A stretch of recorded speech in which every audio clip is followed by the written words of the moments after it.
ביום רביעי בבוקר, בואו לעשות. אחי, יש לנו ציוד על הגגות. מה שיספיקו לקפל, לקפל מה שאמרנו. יום רביעי.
הפוסטר שלו.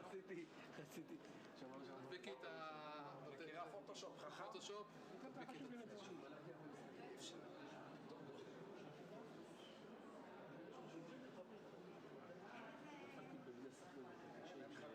נתן להם פנדל וזה.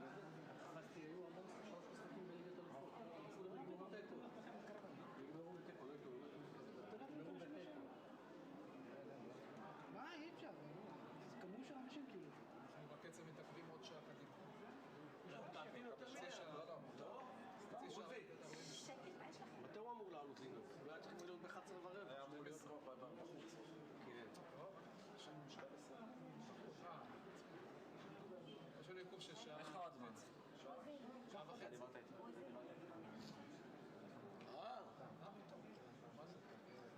לא, אבל נגיד לצלם אותו.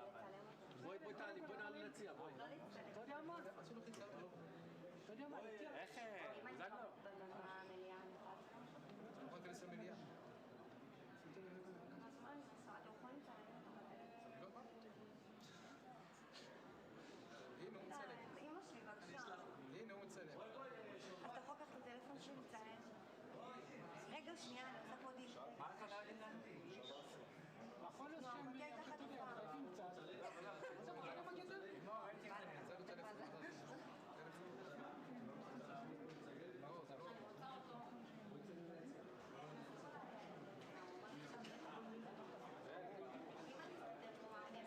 הנה, תעמדי פה. אבל אל תתני, בסדר. לא, אל תהיה. בחייאת תהיה. זה מייצר לנו המון בעיה. לא, לא, לא. לא עמדת, אני שואל אותך. לא, לא, אחי. שתוק כבר גם אתה. לבן הקובע, אני קובע, אני קובע. אני לא רוצה פנסיה כסף. תתבע. זה הכל נגמר.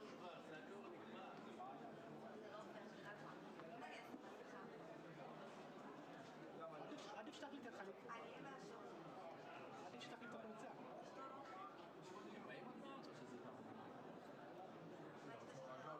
השירותים שם. צד שני. רגע, שירותים פה חסומים. הכל היציאה לשם. צד שני. רגע, שתהיה לך מולה.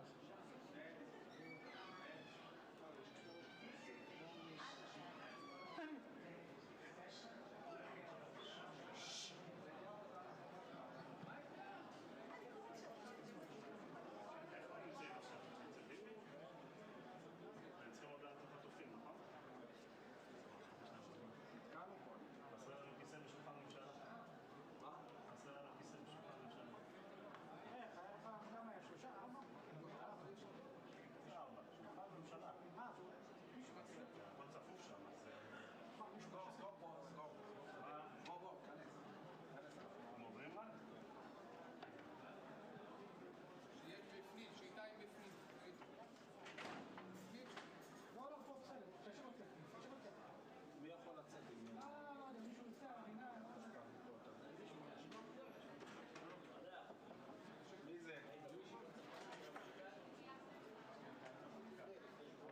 צריך להביא איזה 2 אני משם מסוים.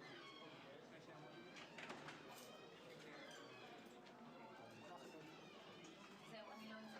לא כדאי. עכשיו עולים למעלה.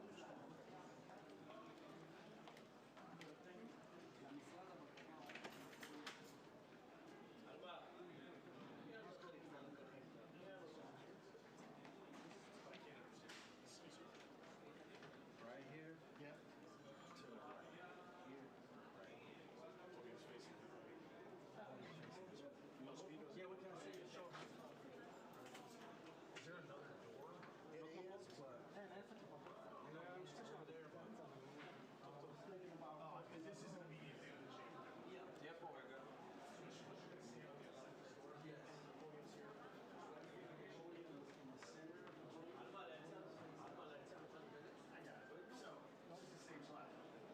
צחק תהיו מיוחד.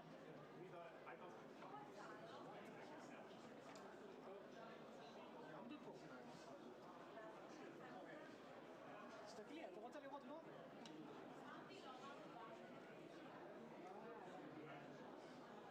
שמעון,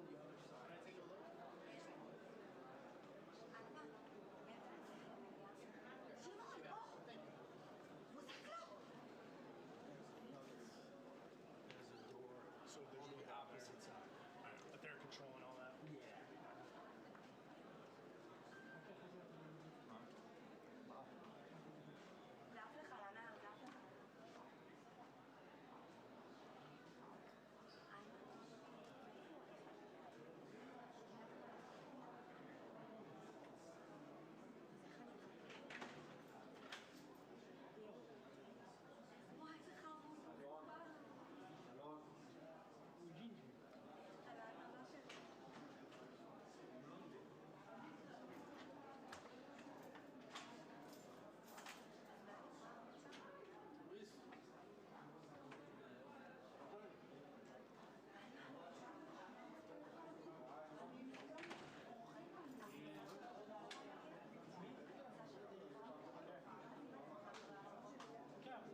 יש לך טלפון של מתן? לא. איזה לחוץ הוא. וואי, זה, אבל אמרו לנו, הוא רואה שאני מתקשר, הוא אומר לי, למה אתה לא דואג לי? אבל אתמול ישב כל היום, לא בא את הכיסאות? כן, זה את האמת לא בדקתי, הוא רואה את זה. לא, הוא בדיוק כמו החסר הזולת. אבל איך חסרים קסר? אני לא מבין איך קסר כי חסר. בדרך כלל לפעמים אנחנו מוציאים, כי לא כולם באים, לא כולם עזו שם. נאמר.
Make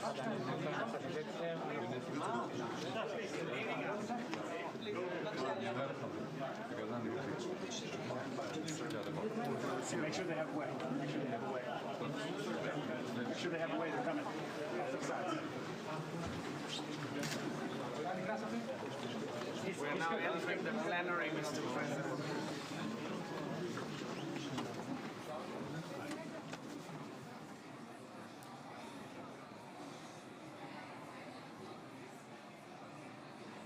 חברי הכנסת והקהל מתבקשים לקום. כבוד הנשיאים, כבוד ראש הממשלה וכבוד יושב ראש הכנסת.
נא לשבת.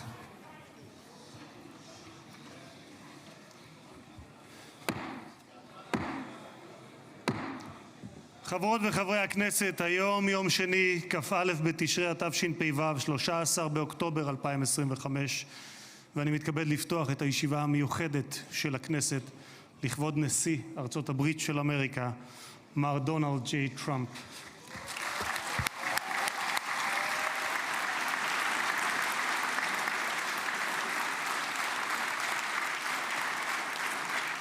חברות וחברי הכנסת, בטרם נתחיל אני מזכיר שישיבה זו היא ישיבה מיוחדת ולכן לא יהיו בה הפרעות. מי שיפריע יוצא מאולם המליאה ולא יורשה לשוב אליה עד תום הישיבה. לא תהיינה אזהרות. בנוסף, ניתן יהיה למחוא כפיים בישיבה זו כפי שכבר ראיתם. כבוד נשיא המדינה יצחק הרצוג ורעייתו מיכל,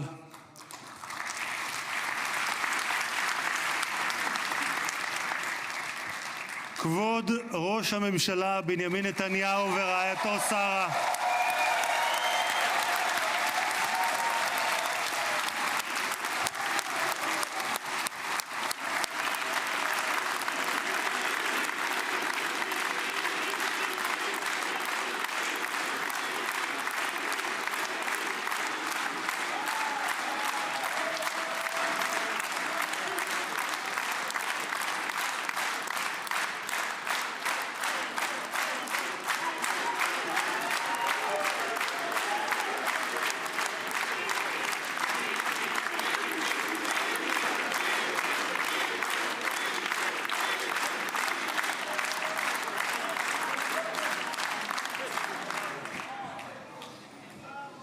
ראש האופוזיציה יאיר לפיד ורעייתו ליהי,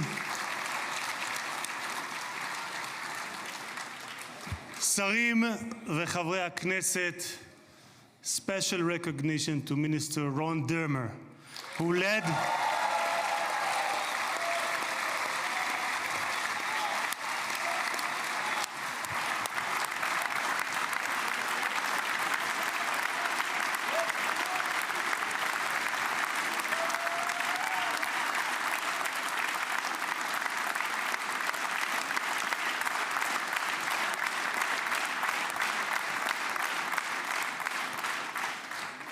special recognition to Minister Ron Dermer, who led the negotiation team on behalf of Israel. Thank you, Ron.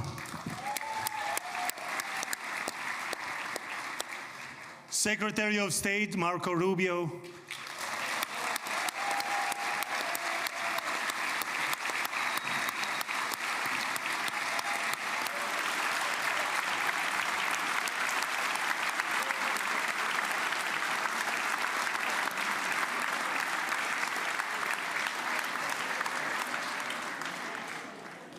Secretary of War Pete Hegseth,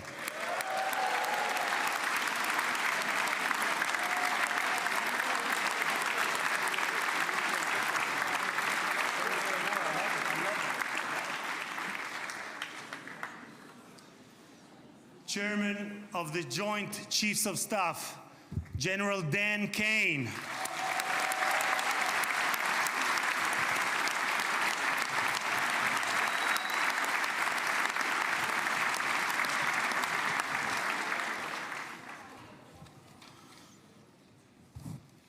two key players, President Trump's special envoy Steve Witkoff, who is here with his partner Lauren,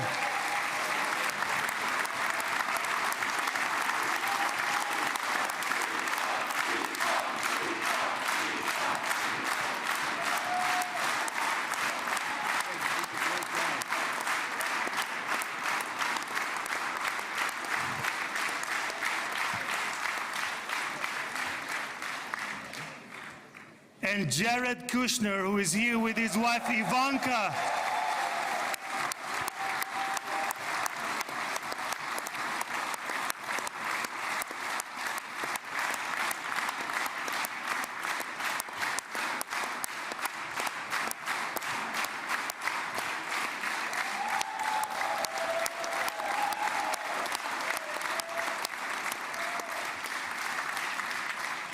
And thank you guys for everything that you have done to bring about this day. Ambassador of the United States to Israel, my dear friend and my absolute favorite rock star, Mike Huckabee.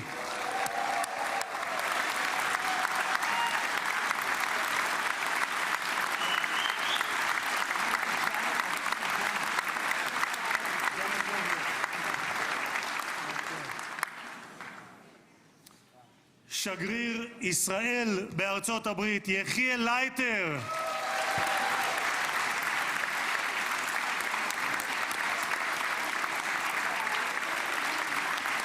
תודה. שגרירים וראשי משלחות זרות, ראש עיריית ירושלים, משה ליאון ורעייתו סתווית, סגל א' של המדינה, ראשי גופי הביטחון, אלה שנמצאים איתנו ואלה שבשטח, הרמטכ"ל רב אלוף אייל זמיר,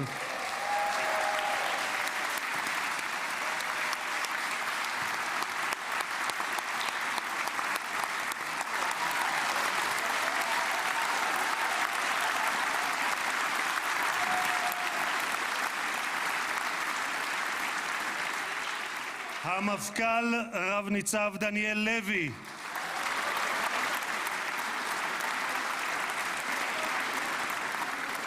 נציב שירות בתי הסוהר רב גונדר קובי יעקבי, הוא נמצא בשטח, הוא מאלה שנמצאים בשטח, נציב הכבאות וההצלה רב תפסר אייל כספי,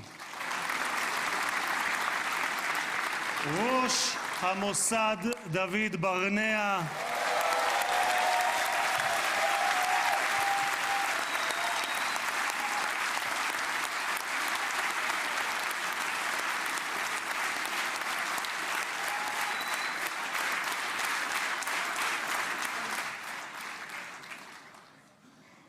ראש שירות הביטחון הכללי, האלוף במילואים דוד זיני, בהצלחה.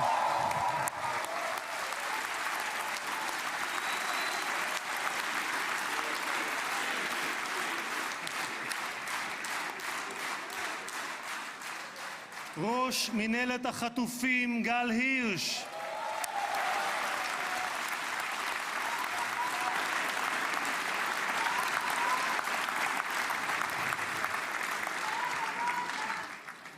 ראשי ערים וראשי רשויות מקומיות, מנכ"ל הכנסת שהרים ב3 ימים ביקור שדרושים לו 3 חודשים לפחות, משה צ'יקו אדרי.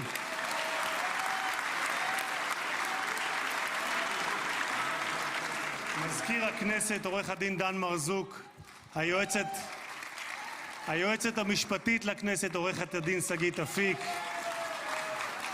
קצין הכנסת ניצב יובל חן, חברי הנהלת הכנסת, משפחות חטופים, משפחות שכולות,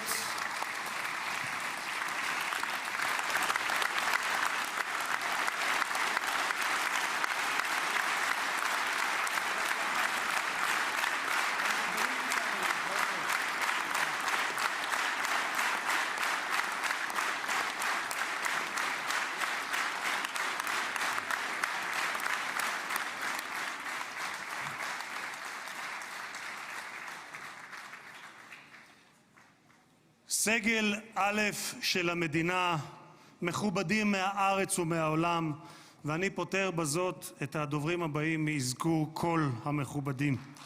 קהל יקר, אזרחי ישראל, יש לי הכבוד המיוחד לברך יחד איתכם את החבר הטוב ביותר שהיה אי פעם למדינת ישראל בבית הלבן. ברוך הבא לישראל, ברוך הבא לירושלים, ברוך הבא לכנסת, הנשיא דונלד ג'יי טראמפ.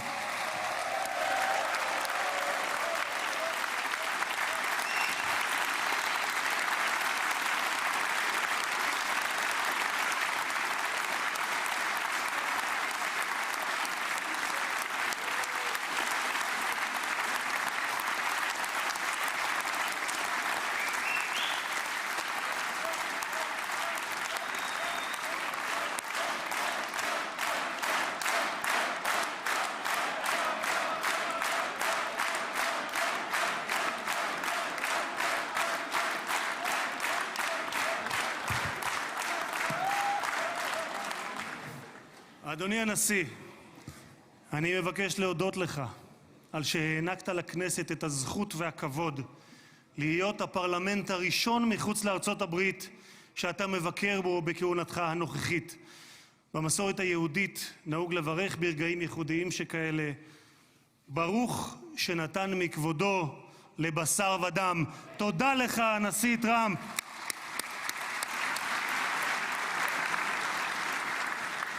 כבוד הנשיא, לפני 2000 שנה הוגלינו בכוח הזרוע מנחלת אבותינו, אבל בכל התפוצות בהן חיינו, מעולם לא שכחנו את ירושלים, הלב הפועם של העם היהודי מאז נוסדה כבירתו לפני 3,000 שנה, ואליה התפללנו שנה אחר שנה אחר שנה. ולפני 7 שנים היית אתה, הנשיא טראמפ, שבשם ארצות הברית של אמריקה הכרת בריבונות הישראלית על ירושלים.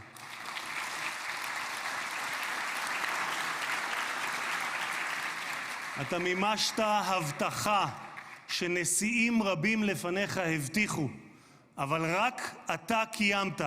העברת את השגרירות האמריקאית לירושלים השלמה והמאוחדת. תודה לך, הנשיא טראמפ.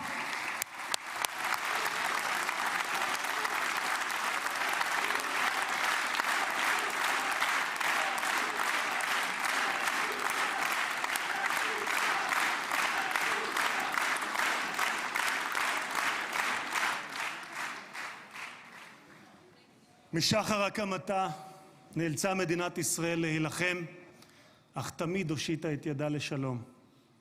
לפני 5 שנים הובלת יחד עם ראש הממשלה נתניהו את הסכמי אברהם. זכיתי, כן, מגיע. זכיתי לכהן בממשלה שחתמה עליהם, ולימים הם היו בעלי משמעות רבה עבורי גם ברמה האישית, משום שלפני 2.5 זכיתי להיות יושב ראש הכנסת הראשון המקבל הזמנה רשמית לבקר בפרלמנט של מדינה ערבית, וזו הייתה המדינה שבה שני הוריי שנמצאים כאן איתנו נולדו וגדלו, מרוקו. קירבת בין ישראל לבין 4 מדינות ערביות בהסכם שבבסיסו שלום תמורת שלום. תודה לך, הנשיא טראמפ.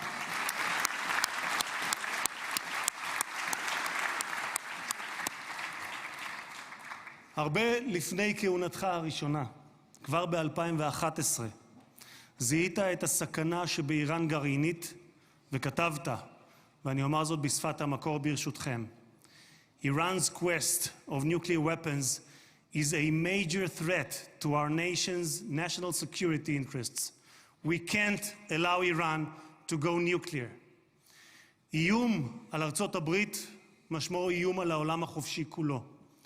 את עמדתך העקבית ששמה את אמריקה ראשונה, America first, אך לא לבדה, but not America alone, הבאת עמך לבית הלבן בשתי כהונותיך. לפני 4 חודשים, לאחר שראש הממשלה נתניהו פתח במבצע עם כלבי, הורית על המבצע פטיש חצות, Midnight Hammer, פעולה אמיצה שלא הייתה כמותה עד שאתה הגעת.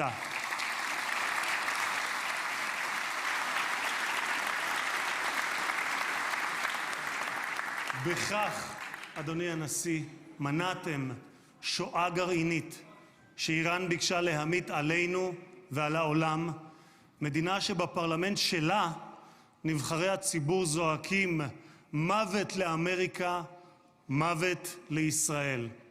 והיום אנו יכולים לומר למשטר האייתולות באיראן, לא יהיה נשק גרעיני. תודה לך, הנשיא טראמפ.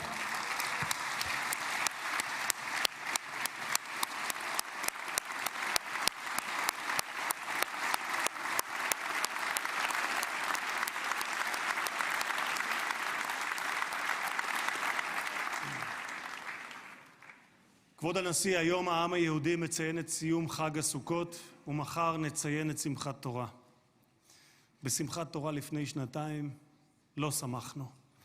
היה זה היום הקשה ביותר שחוותה מדינת ישראל משחר הקמתה, והעם היהודי מאז השואה. עשרות פעמים הגעתי יחד עם מנהיגים זרים למקום הטבח, עם רבים מהם ישבתי לצפות בתיעוד המצולם של הזוועות שאני יודע שגם אתה ראית. שבועות ספורים לאחר 7 באוקטובר ליוויתי את ג'רד ואיוונקה שהגיעו לכאן לאזורים הקשים ביותר. ראינו את מה שקיווינו, היינו קיבוץ כפר עזה ברעים, וראינו את מה שקיווינו שלא יחזור עוד בתולדות האנושות. מראות של פוגרומים, ילדים, נשים, קשישים, גברים, חיים שלווים שהיו ואינם עוד. השטן לא רק רצח, טבח, אנס ושרף רבים מאחינו ואחיותינו, הוא גם חטף אותם, מתים וחיים. מאז בני ישראל נלחמו את המלחמה הקשה, הארוכה וגם הצודקת בתולדותיהם. הפצע הזה של אחינו החטופים בשבי נותר פתוח ושותת דם מאז 7 באוקטובר, כאשר כל עם ישראל כאב את כאב החטופים ובני משפחותיהם, התלויים בין תקווה לייאוש, בין חיים למוות, עד הבוקר הזה. במשך 2 במקום בו יושבים האורחים ביציע שמולנו, כבוד הנשיא, השקיפו מעלינו תמונות החטופים. הבוקר, לקראת האירוע ההיסטורי הזה, זכינו להוריד את התמונות עם חזרתם של החטופים למשפחותיהם. אני אעשה משהו ספונטני, אדוני הנשיא. את סיכת החטופים הזאת בצבעי כחול לבן קיבלתי מצביקה מור, אבא של איתן מור. אני מתכבד להוריד אותה כי לפני רגע דיברתי עם צביקה, איתן כבר בידיהם, והם חוגגים את האיחוד הזה. תודה לך, הנשיא טראמפ.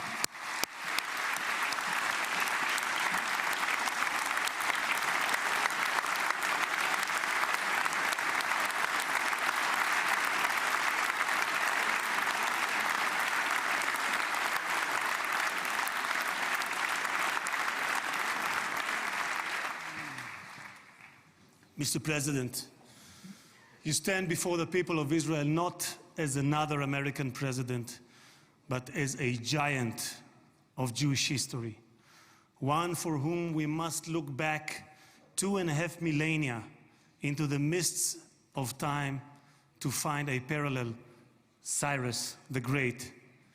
You, President Donald J. Trump, are a colossus who will be enshrined in the pantheon of history. Thousands of years from now, Mr. President, the Jewish people will remember you. We are a nation that remembers. Far from being a local struggle, what we are witnessing is a global struggle, a global battle between the forces of extremism, radicalism, and fundamentalism, and those of freedom, liberty, and democracy. What the world needs now is not appeasers who feed the crocodile in the hope that they will be eaten last, like the kind we have seen recently at the UN General Assembly. And by the way, President Trump, your team has checked the teleprompter. It is working beautifully. What the world needs now are more leaders who are brave, resolute, strong, and bold. The world needs more Trumps.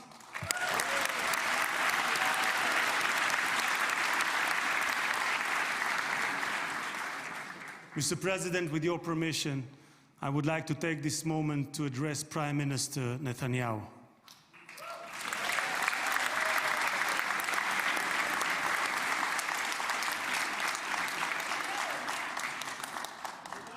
ראש הממשלה, תודה. ראש הממשלה, עמדת בכל שנות כהונתך, אבל בפרט בשנתיים האחרונות, מול לחצים אדירים. סטיב וויטקוף, שליחו המיוחד של הנשיא טראמפ, שלחם יחד איתך בשוחות על החזרת החטופים, אמר עליך, העבודה הקשה באמת הייתה של ראש הממשלה. הוא זה שהיה צריך לקבל החלטות קשות, עד כמה להיות קשוחים מול חמאס ומתי לגלות גמישות. היו רגעים שחשבתי, כך אומר וויטקוף, שעליכם להתגמש יותר, אבל האמת היא שכעת, במבט לאחור, אני חושב שלא היינו מגיעים לנקודה הזו אם ראש הממשלה נתניהו לא היה פועל כפי שפעל.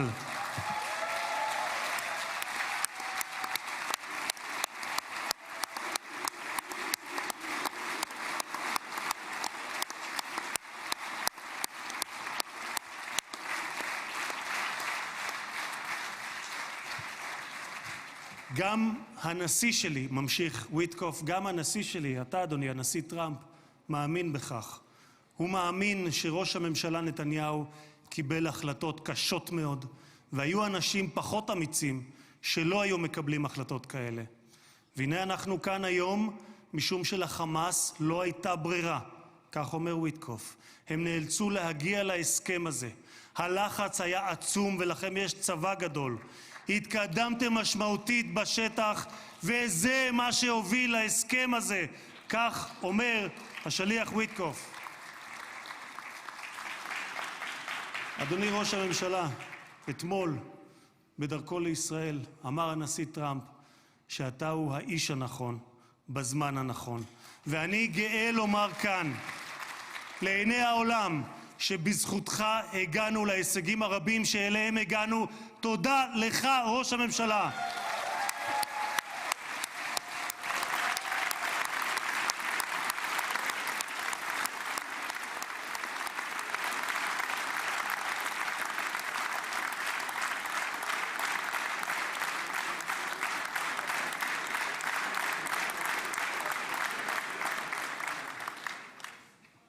ביום הזה נודה מלב האומה וממעמקי הנפש הלאומית לחיילי צה"ל האמיצים,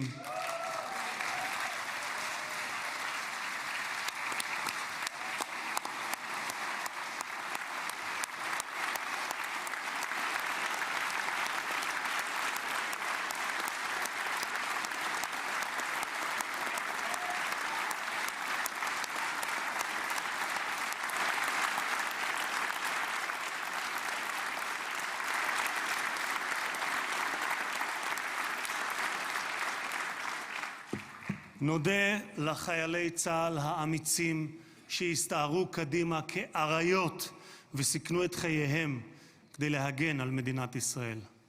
רבים מהם נפלו והקריבו את חייהם למען המדינה שמרכינה את ראשה בפניהם ובפני משפחותיהם השכולות.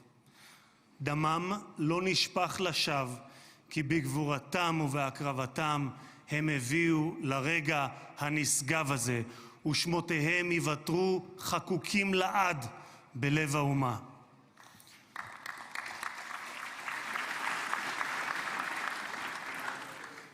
President Trump, you are the president of peace. There was not a single person on this planet who did more than you to advance peace. No one even came close. Your election to the presidency marked a turning point, not only for the United States, but for the entire world. Through your strength of character and unwavering resolve, you brought an end to bloody conflicts in no fewer than 8 regions across the globe.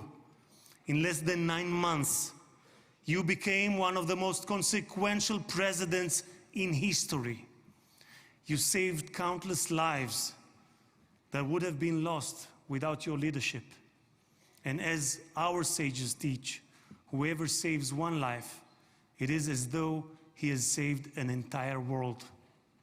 You have proven that true peace is achieved through strength, and that only those who are prepared to use force in the present can prevent the need to use it in the future. Mr.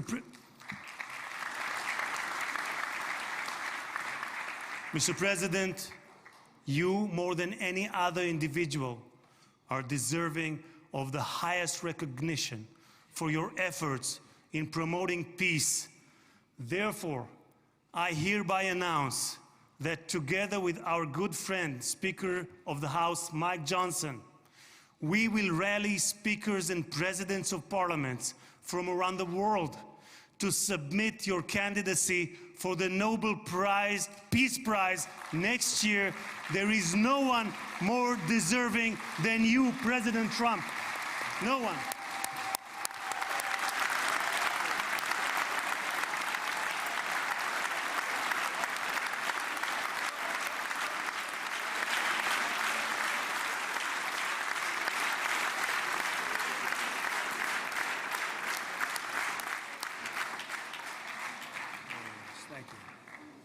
אדוני הנשיא, אנחנו ניצבים בפני ההיסטוריה ברגע נשגב שיחקק לדורות. זה יום מאוד מרגש לאזרחי ישראל, יום שכולנו ייחלנו לו. בספר ירמיהו משיב השם לרחל המבכה את בניה. מנעי קולך מבכי ועינייך מדמעה, כי יש שכר לפעולתך, נאום אדוני, ושבו מארץ אויב.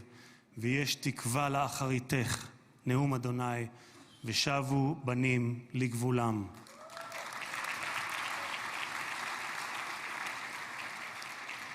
אני מבקש לאחל מכל ליבי החלמה מהירה ושלמה לפצועים ולחטופים השבים. כמה טוב שבאתם הביתה. הנשיא טראמפ, מי ייתן והעושה שלום במרומיו יברך אותך, נשיא השלום, את ארצך ואזרחיה, את משפחתך וכל היקרים לך, ויעשה שלום עלינו ועליכם. May God bless you, President Trump. May God bless the United States of America. And may God bless the state of Israel. תודה רבה וחג שמח.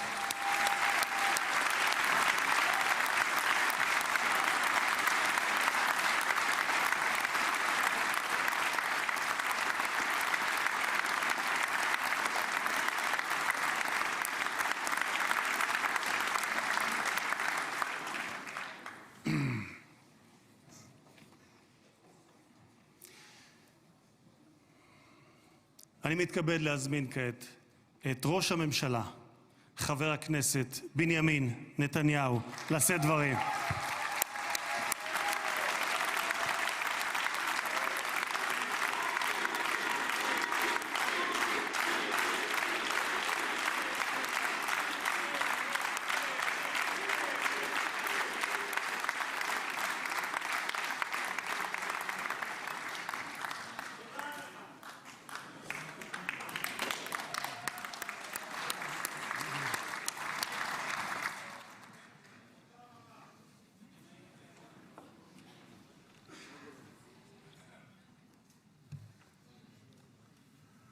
מכובדי הנשיא הרצוג ורעייתו מיכל, מכובדיי הרבים, ובראשם ידידנו הגדול, נשיא ארצות הברית, הנשיא דונלד ג'יי טראמפ.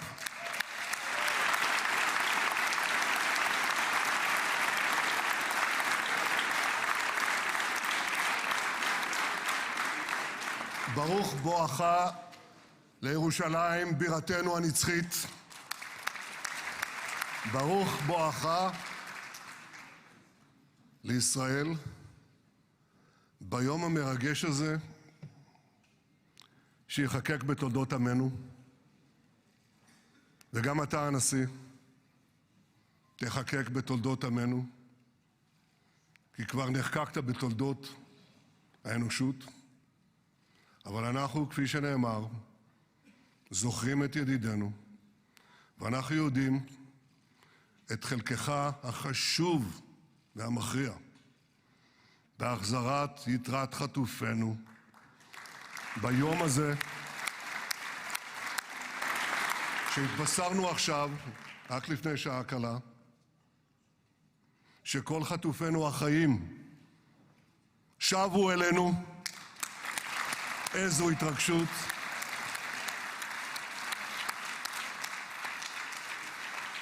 כמה חיכינו לרגע הזה, ואנחנו מחויבים להחזיר את כולם. ואני רוצה להודות לך באופן אישי ובשם האומה כולה.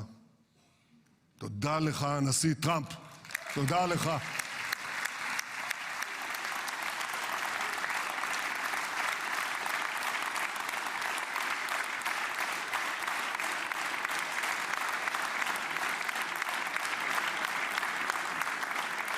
Now, I know that the teleprompters are working well, though I'm not using them. But I'm not sure about the translation. So I'll say words in English. President Trump, the Knesset welcomes you and your distinguished delegation to Jerusalem, our eternal capital. This is your first visit to Israel since you recognize Jerusalem as our capital and moved the embassy here. Thank you, President Trump, for that.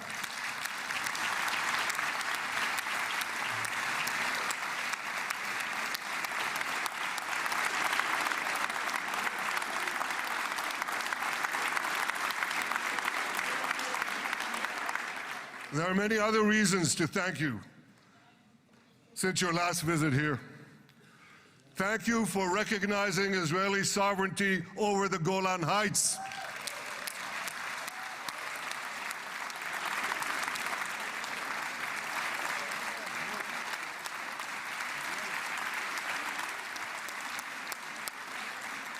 Thank you for standing up to the lies against Israel in the United Nations.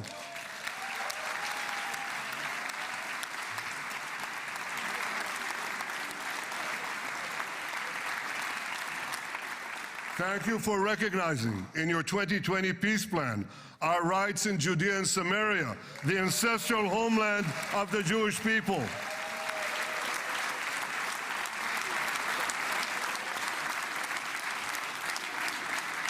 Thank you for brokering the historic Abraham Accords. Abraham, Esquemei Avraham.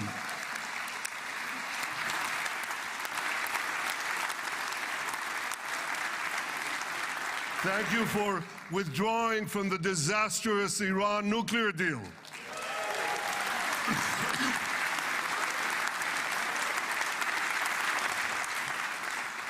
Thank you for supporting Operation Rising Lion and for your bold decision to launch Operation Midnight Hammer.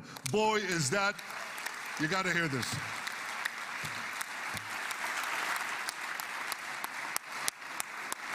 This is the most fitting name ever named for a military operation, because a little after midnight, you really hammered them.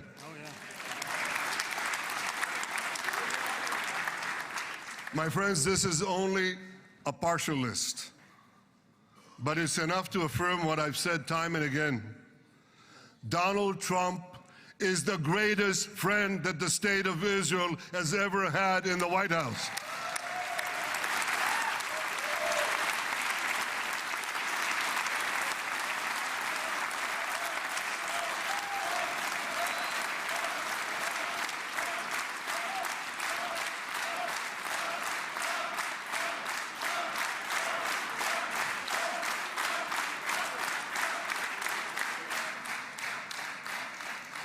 No American president has ever done more for Israel.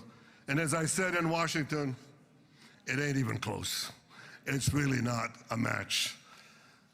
Mr. President, today we welcome you here to thank you for your pivotal leadership in putting forward a proposal that got the backing of almost the entire world. A proposal that brings all our hostages home.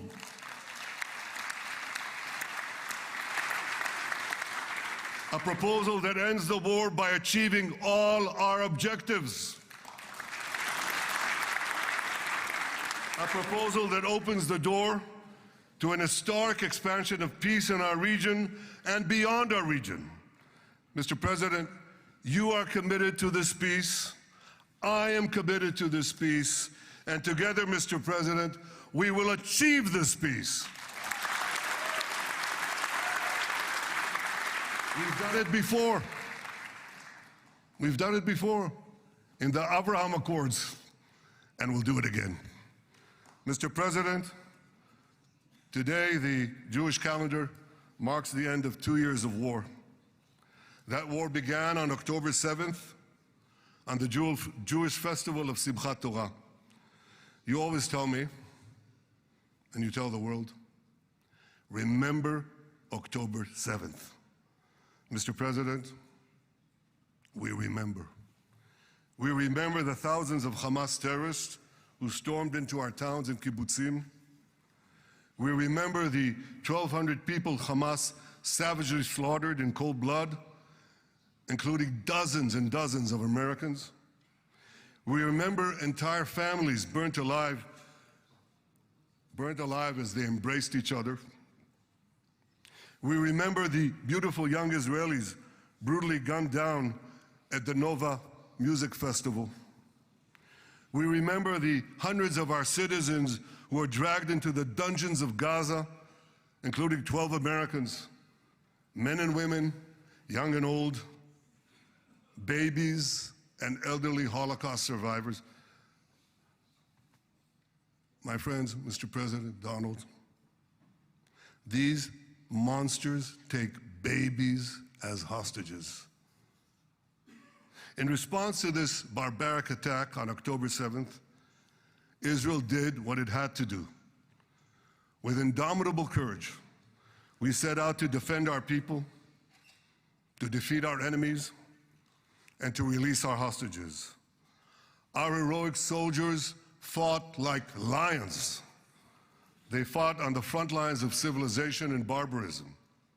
Israel achieved amazing victories over Hamas and the entire Iran terror axis.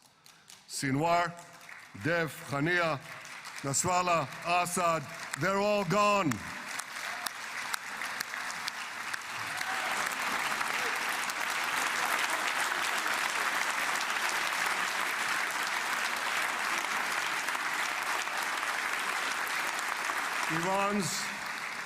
Iran's nuclear weapons and ballistic missile program, with your enormous help, Mr. President, rolled back. Half the Houthi leadership wiped out. But the price of this victory, the price of these victories, has been heavy. Nearly 2,000 of Israel's finest were lost, nearly half in battle. They left behind parents, spouses, siblings, and children. Their love and laughter, their promise and potential were lost forever. To the families of our fallen fighters, many of them are here, I say, I know the depth of your pain. I know the inconsolable grief that will accompany you for the rest of your lives. The state of Israel bows its head in eternal gratitude to our fallen heroes. Because of these heroes, our nation will survive. Because of these heroes, our nations will thrive. And because of these heroes, our nation will have peace. Mr. President, thousands of our brave soldiers were also wounded, suffering terrible blows to body and soul. Brave soldiers like Ari Spitz. Ari is an American. Ari is an American Israeli who was injured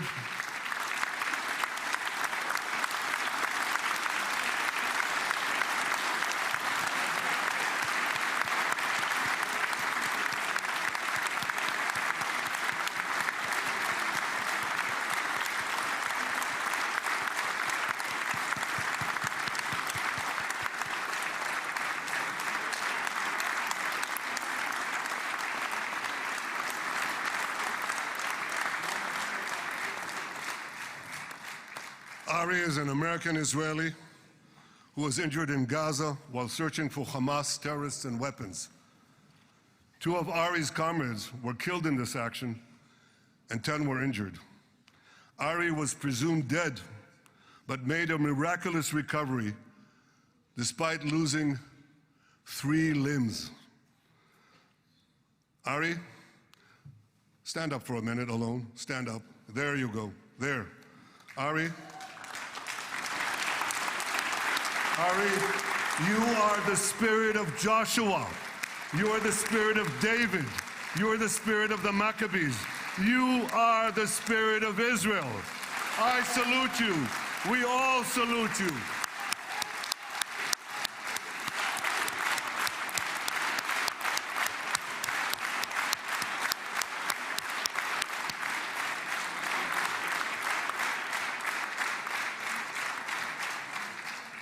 Sabine Tassa of Kibbutz Netiv HaAsara is watching us today from the Israeli consulate in Los Angeles. Sabine lost her husband and her oldest son on October 7th. She is the mother of 3 other boys. 2 of them, Koren and Shai, witnessed their father jump on a Hamas grenade to save his 2 sons. We all saw the film of those 2 boys crying out in pain, "Father is dead. Why? Why did God save me?" Mr. President, my friend Donald, I've seen some very tough things in my life, but I couldn't bring myself to watch those boys suffering again. So I didn't see this film except once. Yet Sabine, their mother, has had the strength and fortitude to show this film across the world. And my wife Sarah and I asked her, "Sabine, how do you do it? Why do you do it?" And she answered, "I do it to show the entire world the monsters Israel is fighting and the justice of our cause." This is what she's doing once again in Los Angeles. Sabine, you can hear me now, so I want to tell you on behalf of all of us, you embody the spirit of our biblical heroines, Deborah, Ruth, and Esther. You too are the spirit of Israel, and we all salute you.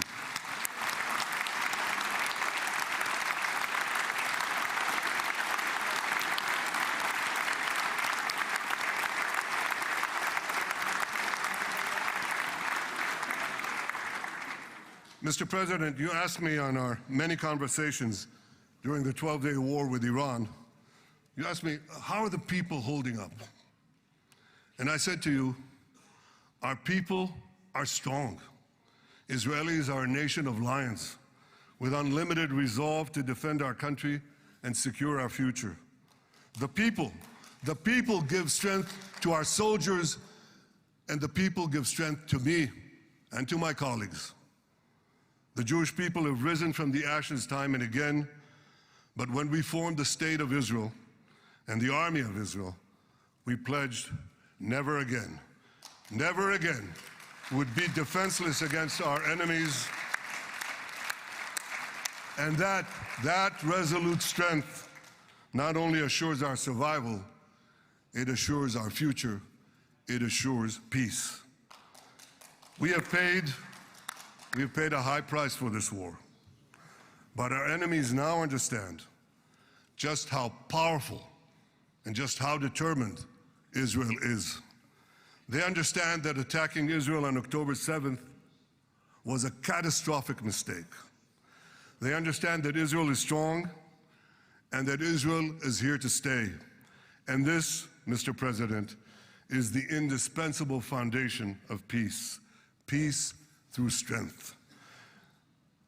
Ladies and gentlemen, this is a momentous day, a day of great joy as the remaining hostages come home. My wife Sarah and I have met with the hostage families many times. There were no words to describe their agony, only tears of bottomless sorrow and unimaginable pain. At the beginning of the war, I promised to bring all the hostages home. Today, with the indispensable help, the determined and focused help, the unremitting help of President Trump and his team, and with the incredible sacrifice and courage of the soldiers of Israel, we are fulfilling that promise.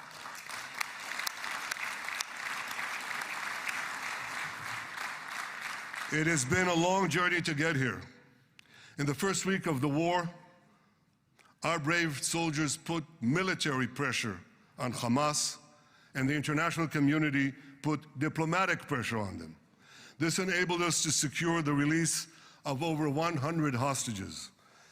In heroic rescue attempts behind enemy lines, Israel's special forces rescued 8 live hostages and brought back the remains of dozens more. But as time went on, we all know what happened. The diplomatic pressure was turned on its head. More and more governments bought into Hamas's false propaganda. More and more governments succumbed to anti-Semitic mobs in their own countries. They just turned on Israel. They called for us to surrender to Hamas demands, just leave Gaza immediately, they said, end the war without committing to disarm Hamas, without committing to demilitarize Gaza. Had Israel succumbed to those demands, not only would Sinwar, Nasrallah, Assad, and Iran's missile and nuclear program remain intact. Not only that, because in no time, the Hamas killers would be back on the border fence, ready to repeat the horrors of October 7th again and again, as they vowed to do. But just at that point of maximum pressure on Israel, a man named Donald J. Trump was elected President of the United States.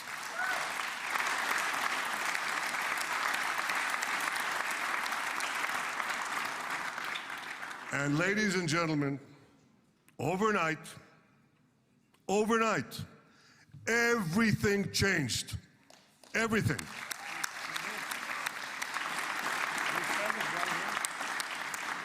Mr. President, thanks to your unequivocal backing of Israel, we secured a second hostage deal within weeks of your election.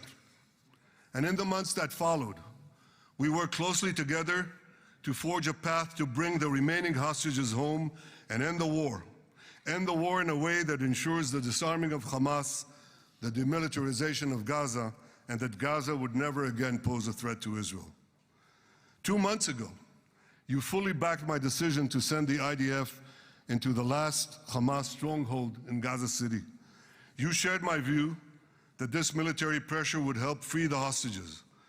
And despite all the criticism, all the naysayers, we were right. Hamas caved in. And 2 weeks ago, you succeeded in doing something miraculous. You succeeded in doing something that no one believed was possible. You brought most of the Arab world, you brought most of the world behind your proposal to free the hostages and end the war. I want to thank Steve Witkoff, Jared Kushner, and Ron Dermer for their great contribution to this effort.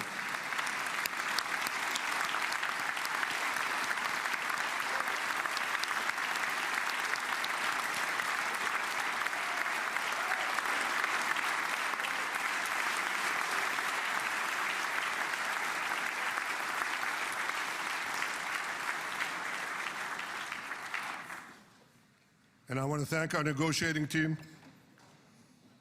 I believe that the close cooperation between the two of us, between our two nations, combining Israel's military pressure and President Trump's unmatched global leadership. I have to tell you, I've seen a lot of American presidents. I've seen them all in the time that I've been here, and I've been here quite a lot of time. I've never seen anyone move the world so quickly, so decisively, so resolutely as our friend President Donald J. Trump.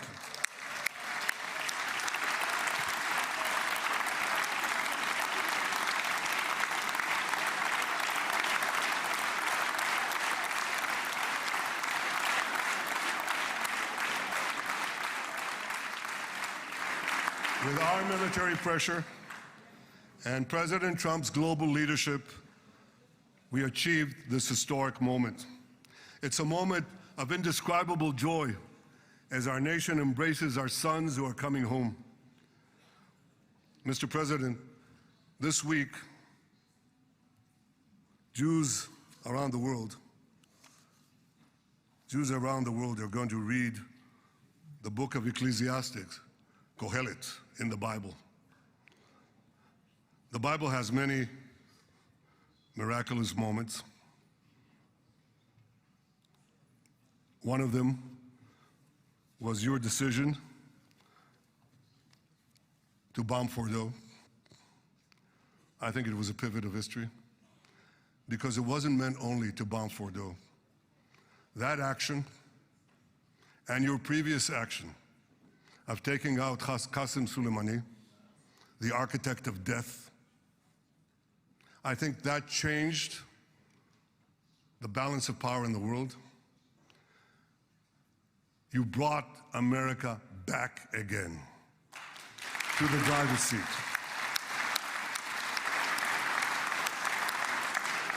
Now, I said that we're going to read this week the book of Ecclesiastes. It's not a book of action. It's a book of meditations, of thought, a perspective on life and on death. And in this book, we read the immortal words of King Solomon. To everything there is a season, and a time for every matter under heaven. Et milchama ve'et shalom. A time for peace and a time for war. The last 2 years have been a time of war. The coming years will hopefully be a time for peace.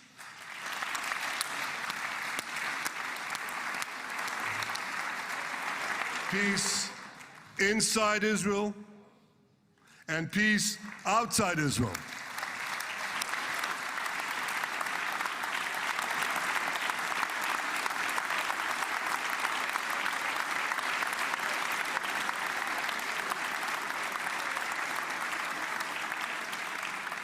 I look forward to continuing marching with you on the path we paved together with the Abraham Accords. Under your leadership, we can forge new peace treaties with Arab countries in the region and Muslim countries beyond the region. Abraham's children will work together to build a better future, a future that will unite civilization against barbarism, light against darkness, and hope against despair. And my friends, I believe that with President Trump's leadership, this will happen a lot faster than people think.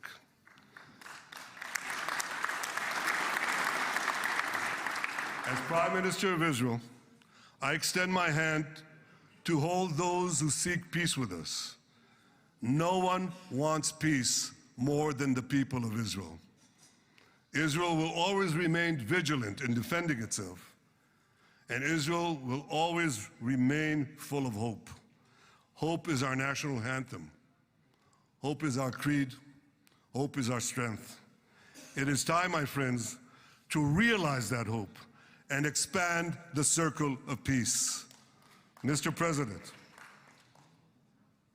thank you for all you have done for us.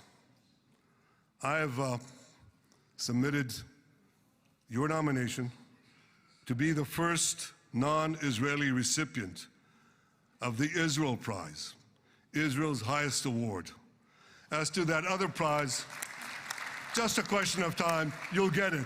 But I want you to get the Israel Prize, our highest award, to our greatest friend.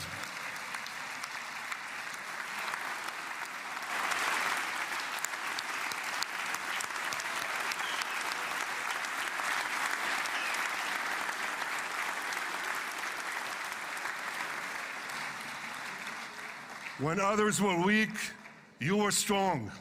When others were fearful, you were bold. When others abandoned us, you stood by our side.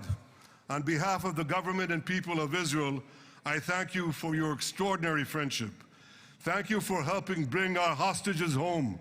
Thank you for supporting Israel's march to victory. Thank you for paving a path to peace. מכובדי נשיא ארצות הברית, ידידי דונלד, ברוך הבא לישראל, ברוך הבא לירושלים, ברוך הבא ביום המרגש הזה, שהחיינו וקיימנו והגיענו לזמן הזה.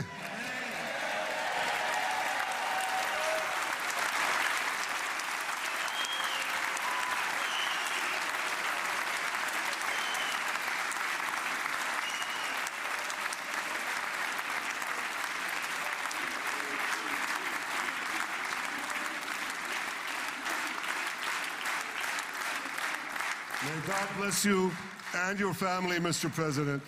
May God bless America. May God bless Israel. And may God bless the covenant between our two promised lands. Thank you, Mr. President.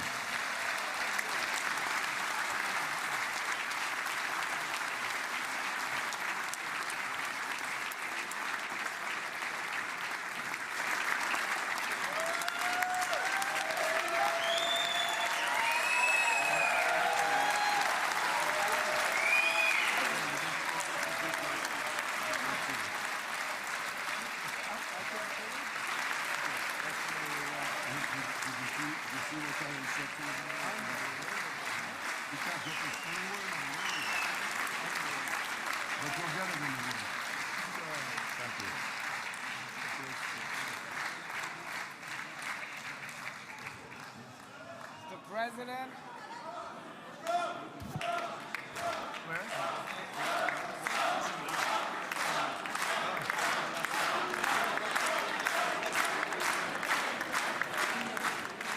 Come on up, opposition. Come on, opposition. Yeah. Okay.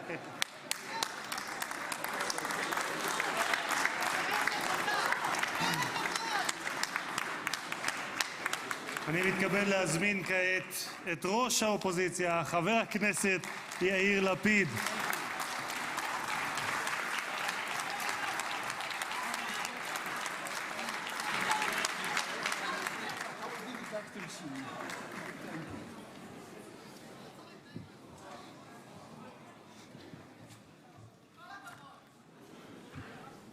Mr. Speaker, members of Knesset, ministers, President Herzog, Prime Minister Netanyahu, distinguished guests, Your Excellency, President Trump.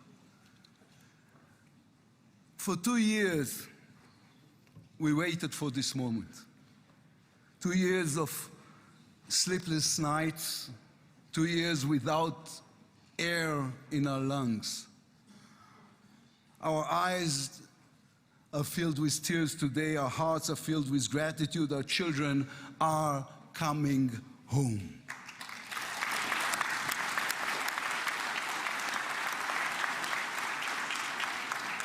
In the Babylonian Talmud, a sacred book of the Jewish people, it is written, whoever destroys one life, it is as though he destroyed an entire world, and whoever saves one life, it is though as he has saved an entire world. Mr. President, you have saved the lives of our hostages.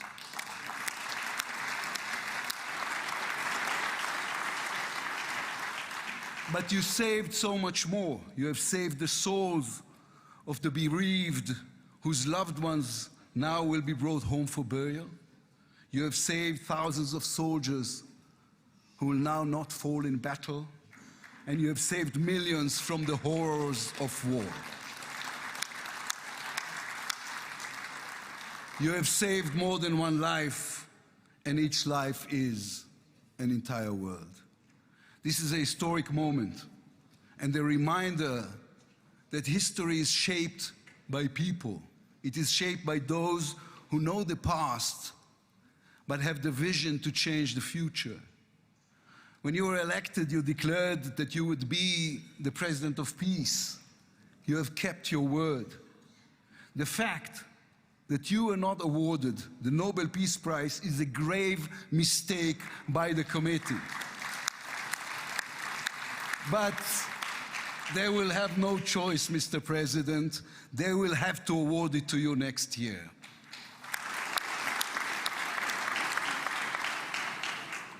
Peace will not come by waiting.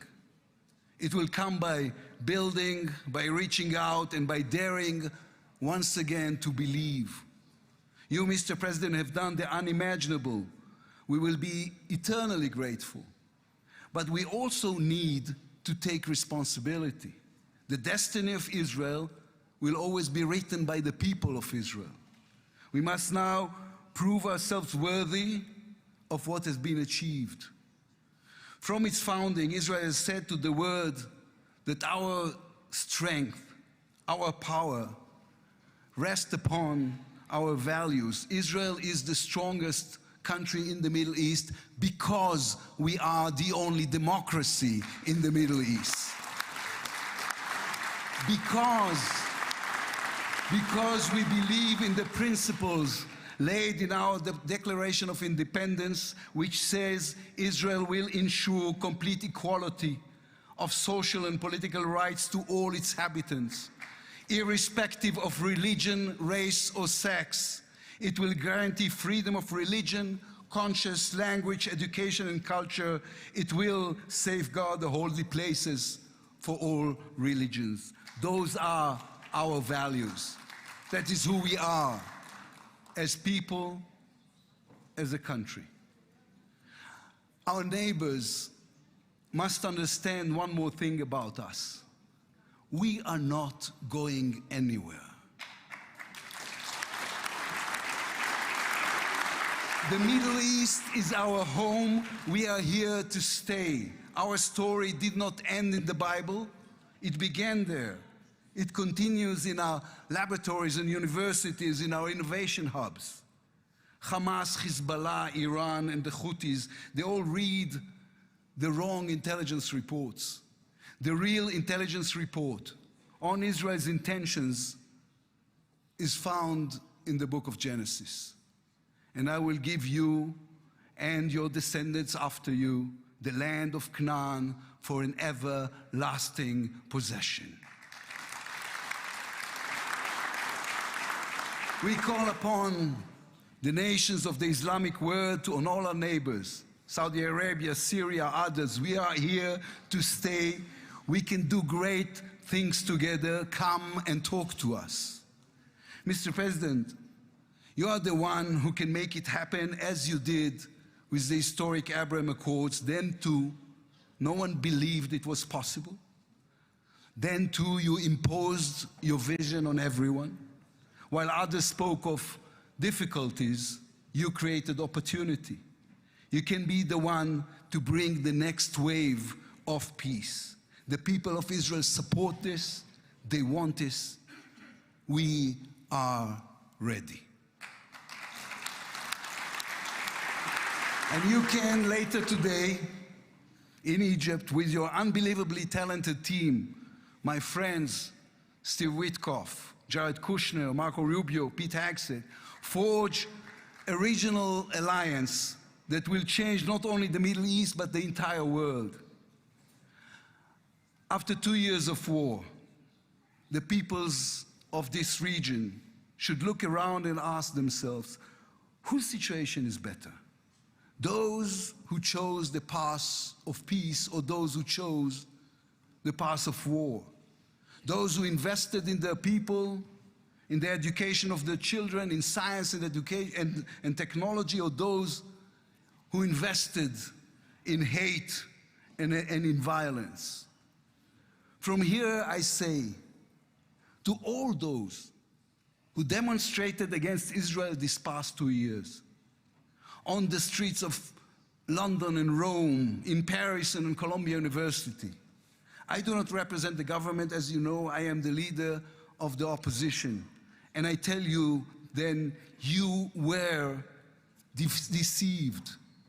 You were deceived. Propaganda experts, funded by terror money, manipulated you. Now that the war has stopped, you have time and a chance to go and learn the facts. The truth is, there was no genocide, no intentional starvation.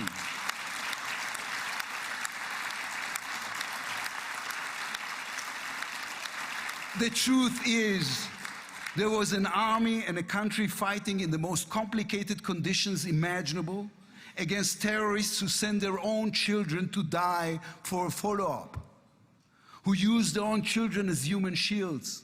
The truth is that a democratic state was attacked by a fanatical terrorist organization. 1,200 people were killed in one day, women were raped, babies were burned alive.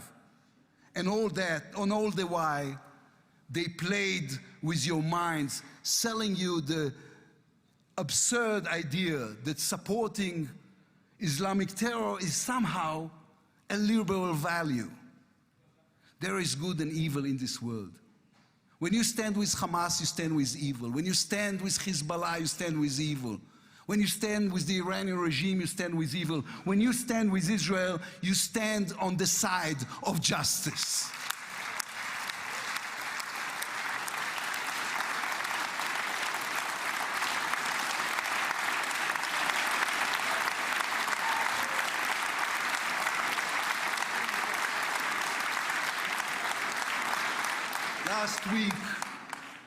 Last week I attended the 7th October memorial ceremony.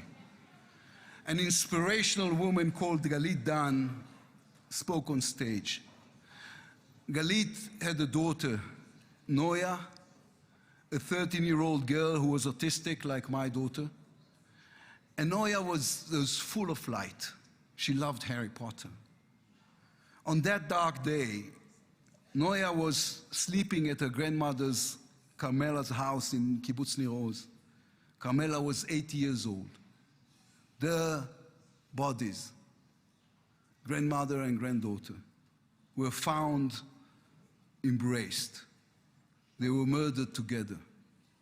On stage at the ceremony, Galit said a sentence that moved us all. We don't want revenge, she said. We want redemption. Today, the redemption begins. Israel has endured 2 terrible years on the battlefield and in the international arena. But in those 2 years, we also rediscovered our own greatness. We remember how good we can be. Our pilots who took control of the skies over Iran. Our industries leading the world in technology. Our civil society, which reached out to help every victim of the war. We will move forward toward a different future. Our heroic soldiers who saved us all will fold away their uniforms and rise as teachers and engineers, scientists and innovators, investors and small business owners. We will never be able to repay the debt to those who sacrificed everything these past years, to those who, as President Lincoln said, gave the last full measure of devotion. We can only be worthy of them, worthy of their sacrifice. Mr. President, allow me to speak also to the businessman in you, the deal maker who understands value. If there were one stock in the world I would invest in today, it is the State of Israel. If there were one nation that deserves unrestricted access to GPU chips, to AI and SMR technologies, to American markets, it is the State of Israel.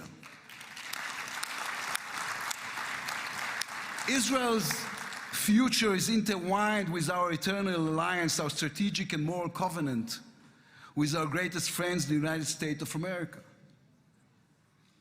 This war is over.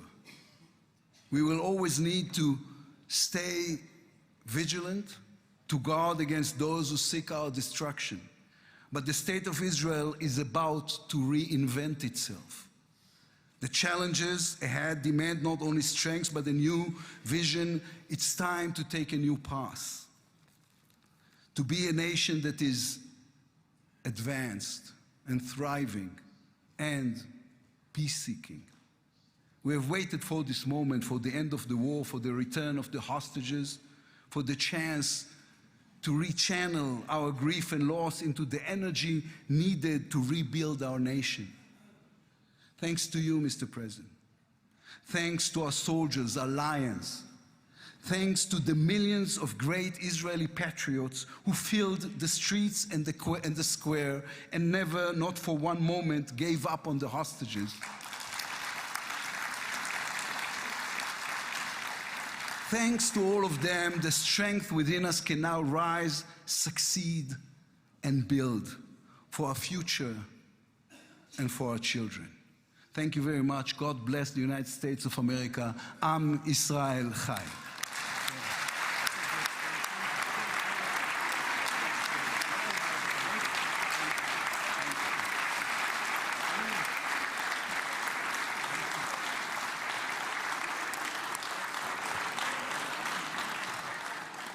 אני מודה לראש האופוזיציה, ועכשיו, members of the Knesset, it is now my distinct honor to invite the President of the United States of America, His Excellency Donald J. Trump, to address the Knesset.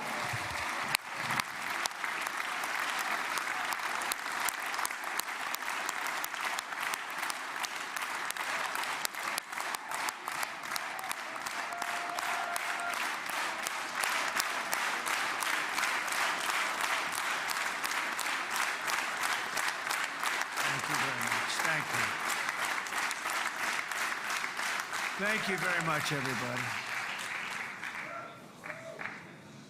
It's a great honor. Nice place. Very nice place. Mr. President, Mr. Prime Minister, Mr. Speaker, esteemed members of the Knesset, and cherished citizens of Israel, we gather on a day of profound joy, of soaring hope, of renewed faith, and above all, a day to give our deepest thanks to the Almighty God of Abraham, Isaac, and Jacob.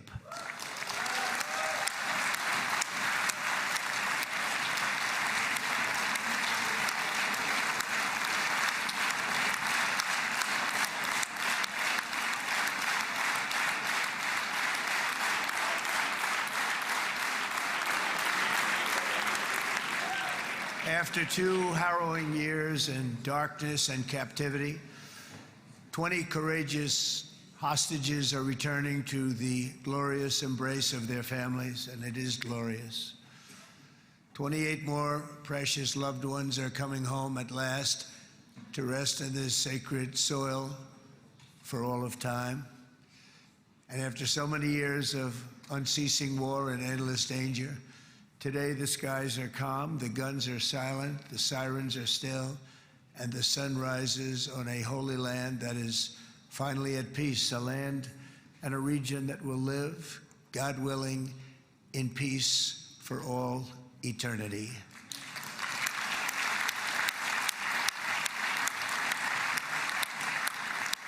This is not only the end of a war, this is the end of an age of terror and death and the beginning of the age of faith and hope and of God.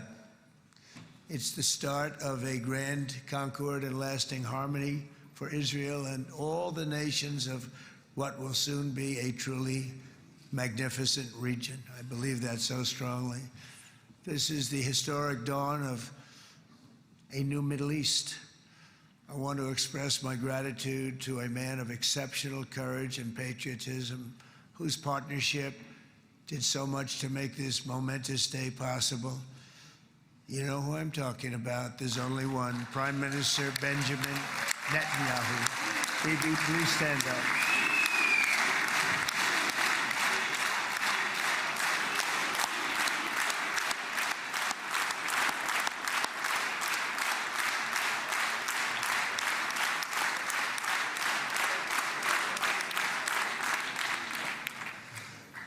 And he is not easy, I want to tell you. He's not the easiest guy to deal with, but that's what makes him great. That's what makes him great.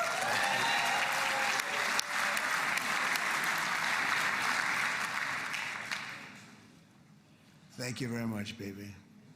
Great job.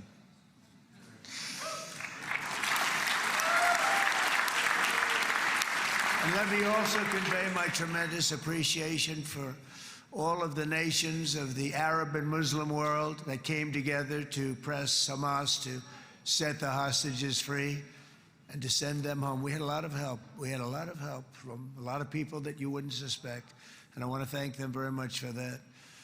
It's an incredible triumph for Israel and the world to have all of these nations working together as partners in peace. And it's pretty unusual for you to see that, but it happened in this case. This was a very unusual point in time, a brilliant point in time. Generations from now, this will be remembered as the moment that everything began to change, and change very much for the better. Like the USA right now, it will be the golden age of Israel and the golden age of the Middle East. It's going to work together. I'd like to thank several great American patriots for their invaluable help in getting something done that almost everyone thought was absolutely impossible. We were wasting our time. So many people said, "You're just wasting your time." But we weren't, because we had talented people working with us, and we had people that loved your country, and frankly, people that loved the region. They loved the Middle East. I want to thank my friend Steve Witkoff.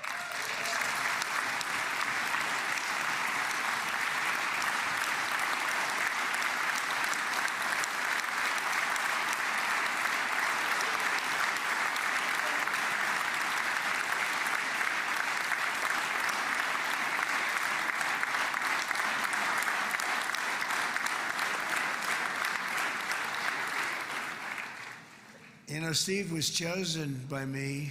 He never did this before, but I knew him as a few things. He was a great businessman, but I know a lot of great businessmen, to be honest with you. He had tremendous negotiating skills, but I know a lot of people that negotiate pretty well, although it is an art.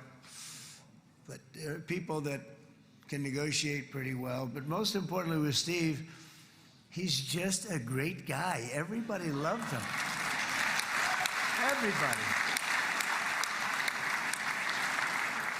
I mean, I know some negotiators that are so good, but you wouldn't have had peace in the Middle East. It would be in World War III right now with some of these guys. Everybody loves Steve, and they respect him, and they somehow can relate to him. I've known him for many years, and I've seen it over over and over again. להוציא את חבר הכנסת עודה, להוציא אותו מהאולם, להוציא אותו מיד, החוצה, החוצה, החוצה. להוציא גם את חבר הכנסת כסיף, להוציא את חבר הכנסת כסיף מהאולם, להוציא אותו מיד.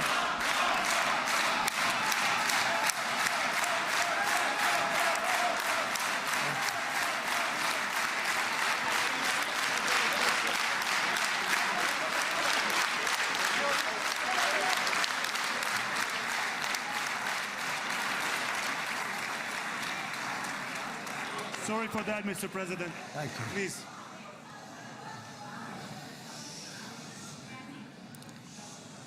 That was very efficient.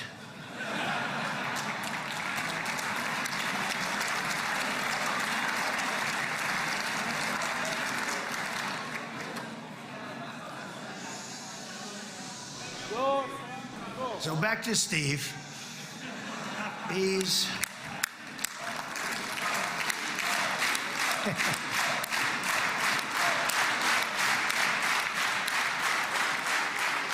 But I tell one story because he was so involved, and then we called in Jared. We need that brain on occasion. We got to get Jared in here. We got to get a certain group of people. But Steve started this all by himself. I call him Henry Kissinger, who doesn't leak. Okay? Henry is a big leaker. He leaked. Steve doesn't leak. Steve just wants to get the job done. He wants to do what's right. But I'll give you just a quick story because, as you know, he's working on the war with Russia and Ukraine, a war that would have never happened if I were president. A shame. 7,000 young soldiers a week are being killed. More than that this last week. It's a shame that it never happened. But it did happen, and we won the race, and I took over this horrible war that's been raging, and I thought it would be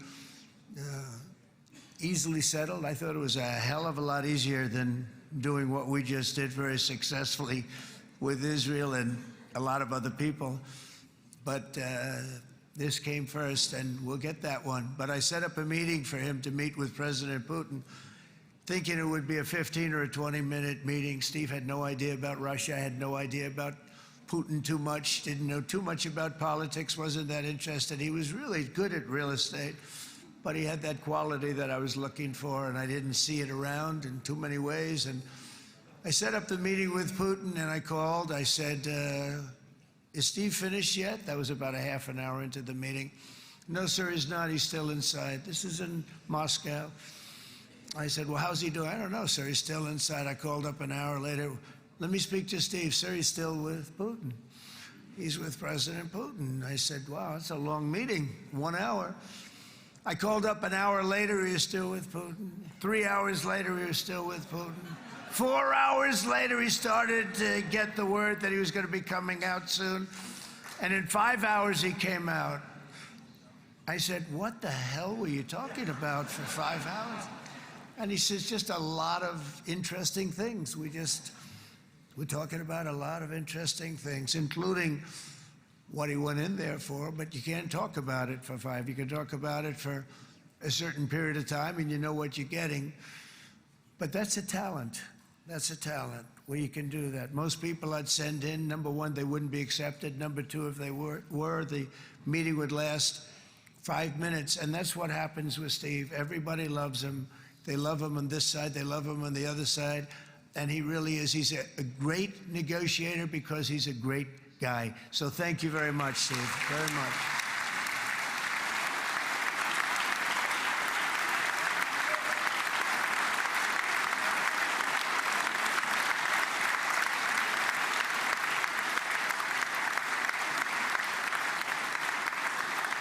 And let me also give a very special thanks to someone who truly loves Israel. In fact, loves it so much that my daughter converted. My daughter converted. I didn't know this was going to happen. And Ivanka's here.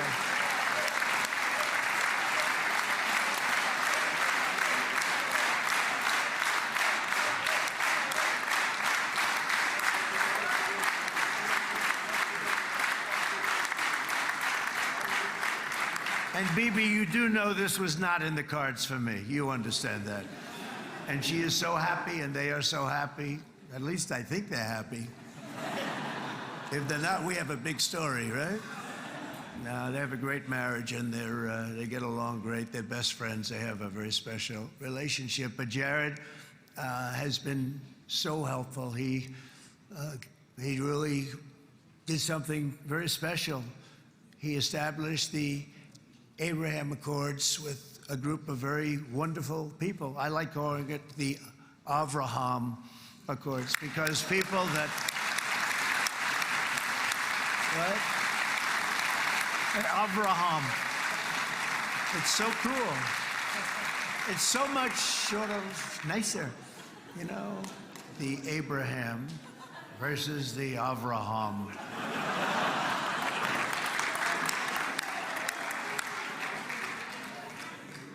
I just don't want to sound too sanctimonious when I do it, so, you know, I sort of split it up. This way we keep everybody happy.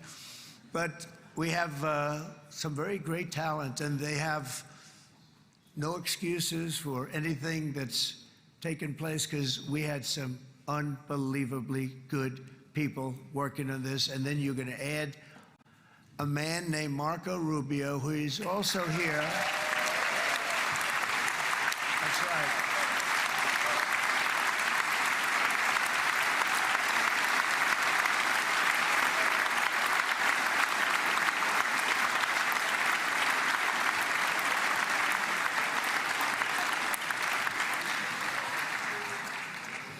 And I have a prediction that Marco will go down, I mean this, as the greatest Secretary of State in the history of the United States. I believe that. I believe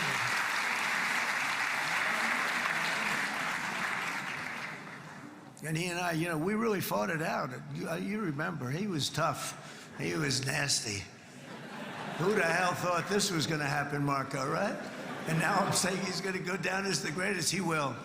He was always smart and sharp, and people respect him. And then we have somebody who's young, but an unbelievable leader. I saw it a long time ago, and he's turned out to be even better than we thought. Right, Susie? I think even better. And that's Pete Hegseth, who is our Secretary of War, formerly Secretary of Defense.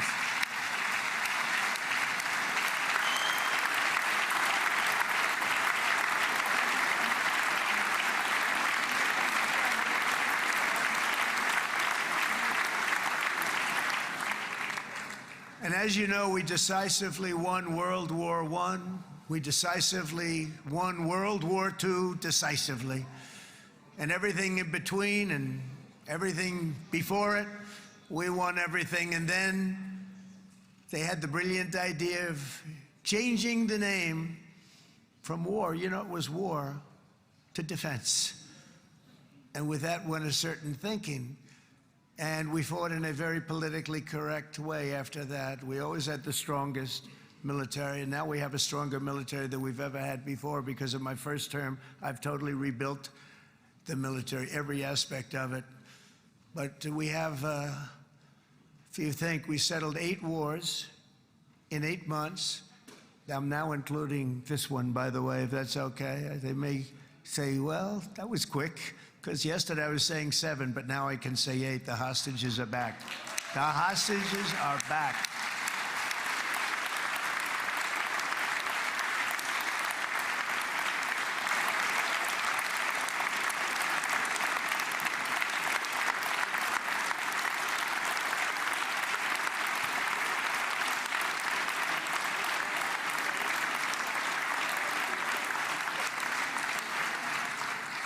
It is a good feeling. Isn't that nice to say? You know, I just said the hostage, first time I said the hostages are back. It feels so good to say it. But when you settle 8 wars in 8 months, that means you don't like war. Everyone thought I was going to be brutal. In fact, I remember Hillary Clinton during a debate, she said, look at him, he's going to go into war with everybody. And actually, she said, he's got a personality that's all about war. No, and my personality actually is all about stopping wars, and it seems to work. It seems to work. But it also means this name change and our attitude that we're not going to go into a war, but if we do, we're going to win that war like nobody has ever won a war before. We will not be politically correct, but we're not going to be there. And I think, you know, as you mentioned, Bibi, before, peace through strength, and that's what it's all about. The United States has the greatest and most powerful military in the, right now, history of the world. I can tell you we have weapons that nobody's ever dreamt of. I only hope we never have to use them. I rebuilt the military. I was proud to do it, but some of the things I hated to do. I hated certain of the weapons because the level of power is so enormous. It's so dangerous, so bad. But we have to do what we have to do. We make the best weapons in the world, and we've got a lot of them. And we've given a lot to Israel, frankly. And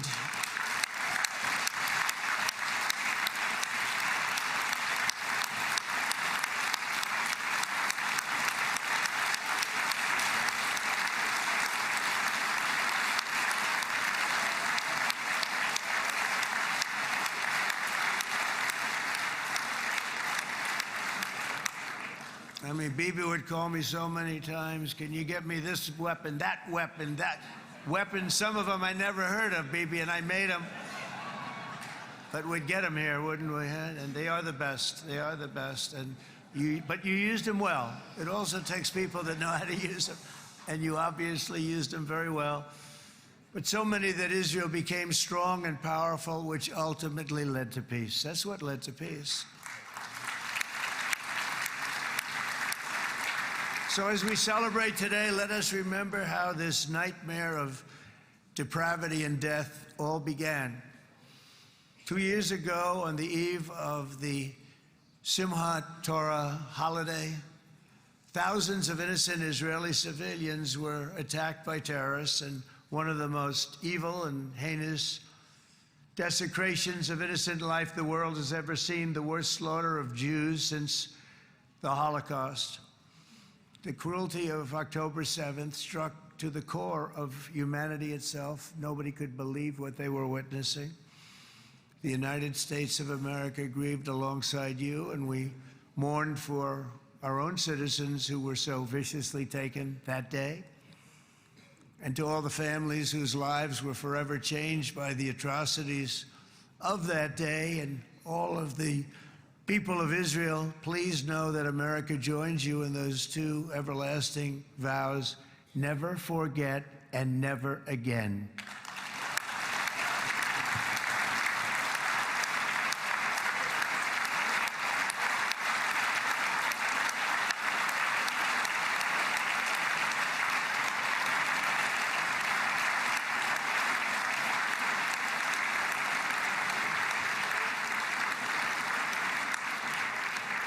From October 7th until this week, Israel has been a nation at war, enduring burdens that only a proud and faithful people could withstand. It was a very tough period of time. For so many families across this land, it has been years since you've known a single day of true peace. But now at last, not only for Israelis, but also for Palestinians and for many others, the long and painful nightmare is finally over. And as the dust settles, the smoke fades, the debris is removed, and the ashes cleaned from the air, the day that breaks on a region transformed, and a beautiful and much brighter future appears suddenly within your reach. This is now a very exciting time for Israel and for the entire Middle East, because all across the Middle East, the forces of chaos, terror, and ruin that have plagued the region for decades now stand weakened, isolated, and totally defeated. A new coalition of proud and responsible nations is emerging, and because of us, the enemies of all civilization are in retreat. Thanks to the bravery and incredible skill of the Israeli Defense Forces in Operation Rising Lion,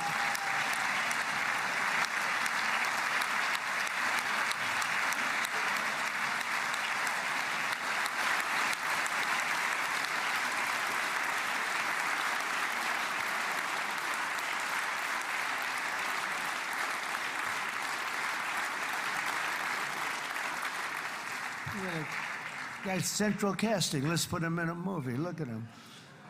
Great job. And my people loved working with you. Loved it. They worked so well together. But many of Iran's top terrorists, including nuclear scientists and commanders, have been extinguished from this earth. And with Operation Midnight Hammer, boy, that's a great name for that, what we did. Last June, the United States military flew 7 of those beautiful B-2 bombers. They look so beautiful all of a sudden. They were always, I thought they were pretty planes. I had no idea they could do what they did. In fact, we just ordered 28 more of them. A little updated version. We ordered a whole pile of them. And almost 100 other planes went with them, including fighter jets. And we had 52 tankers, big, beautiful, brand new tankers that were loading them up 4 or 5 times. They've traveled 37 hours back and forth, think of that. But we had tankers all over the sky for all the other planes. We had the F-22s, the F-35s, F-16s. We had a hell of a lot of planes.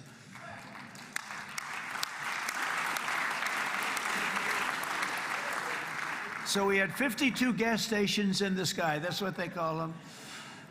I'll tell you, I wouldn't want to be flying one of them. We have our great General Raisin Cain right here. General, stand up. This guy. What a general. Thank you.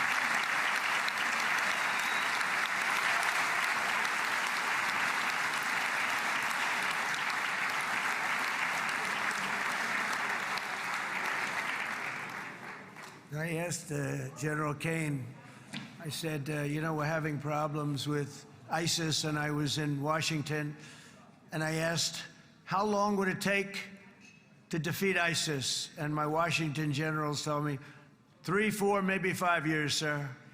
I said, I don't get it. We got the best equipment in the world. Why? So I flew to Iraq, and I met with a man named Cain. He said, what's your first name? He said, they call me Raisin, sir. I said, wait a minute, your name is Raisin Cain? I've been looking for you for a long time. You gotta be kidding. So they told me 3, 4, 5 years to defeat ISIS. And I sit down with him and I say, why is it? I flew there in the dark of night. I landed, I'll never forget it. It's quite a trip. I'm glad I made it because I met him. I said, could I ask you, General? I come down. He's standing with another general and a sergeant. Everybody was like central casting. They could go into a movie right now. Between him and you guys over here, we could get rich making movies, okay? And they got along so great. That's the beautiful thing, that your military and our military, Bibi, got along so great. But I was told by the television generals in Washington, we have the best equipment in the world. Why is it taking so long?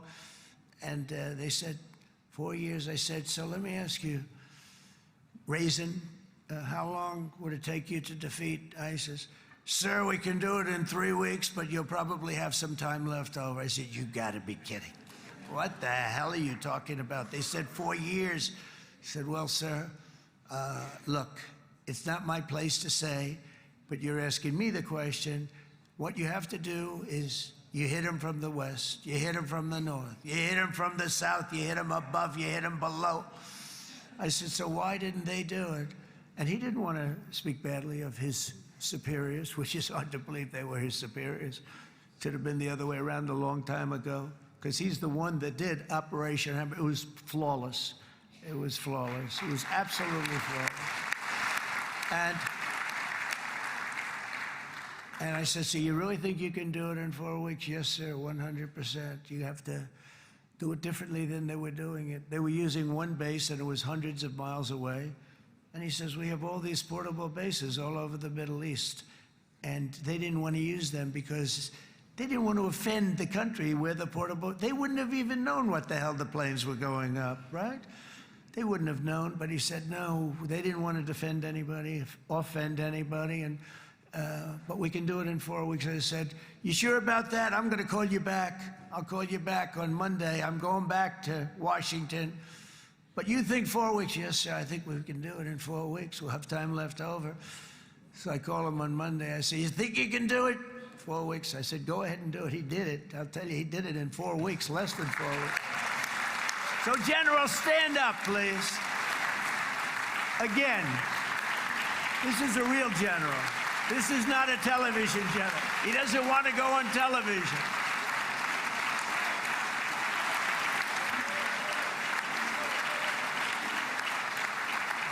He doesn't want to go on television. I said the other guys love being on television. So we dropped 14 bombs on Iran's key nuclear facilities, totally, as I said originally, obliterating them. And that's been confirmed, and everybody understands it. Together we stopped the #1 state sponsor of terror from obtaining the world's most dangerous weapons. And if you think about it, if we didn't do that, and assuming we made the same deal that we have today, there'd be a dark cloud over this deal. And #1, it wouldn't happen because the other Arab and Muslim nations really wouldn't feel comfortable making the deal that we have now, right? If Iran had that nuclear weapon that they were about 2 months away from having. They would have had it in 2 months or maybe less than that. They were right at, this was our last shot. They looked at it for 22 years. This was our last shot. The pilots told me that. They said, 22 years, sir, they looked at it. Our predecessors looked, they studied it. 3 times a year would do drills on that exact attack. And boy, did they get it right. But let's assume they didn't, and let's assume there was large-scale nuclear weapons in the hands of Iran. We couldn't be here today. Even if we signed the deal, which we couldn't do because a lot of people would not want to have anything to do with it, we took a big cloud off of the Middle East and off of Israel.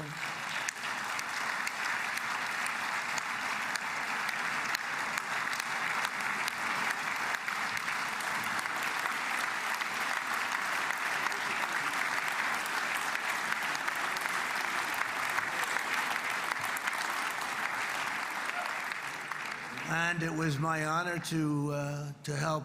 But isn't it true, though, that can you imagine the same, let's assume, Bibi, the same documents, we had everything the same, but you had somebody out there that was, in the opinion of everybody, all-powerful in the Middle East.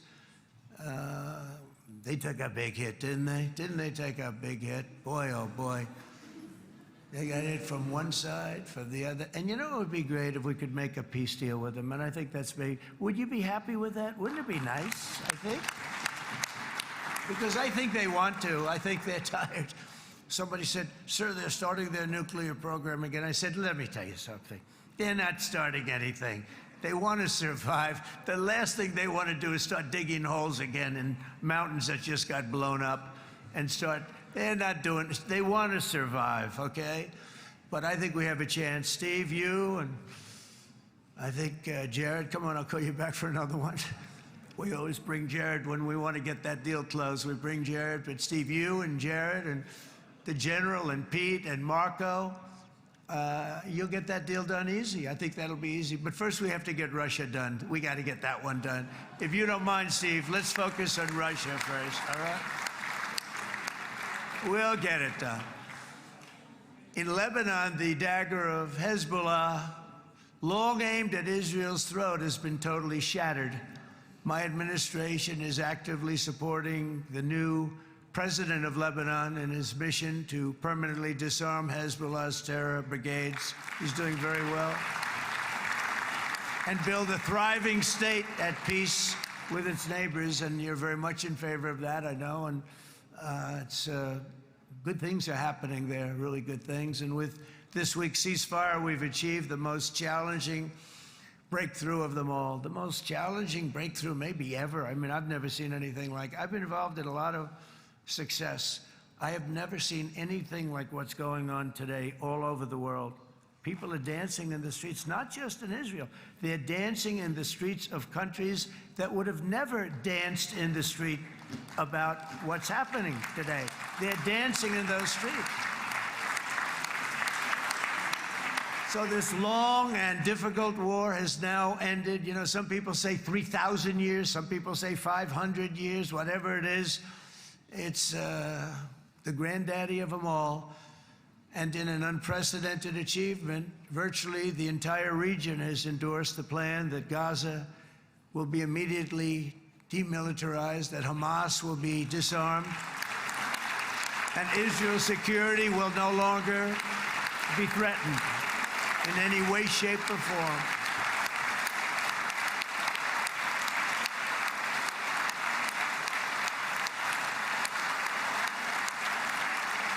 So Israel, with our help, has won all that they can by force of arms. You've won. I mean, you've won.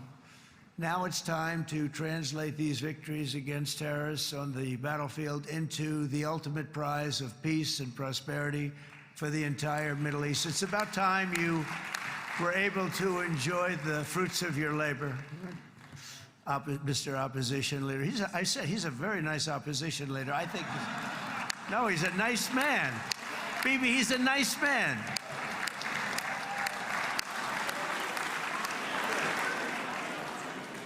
He knows what he's doing, right? No, he's a very nice guy.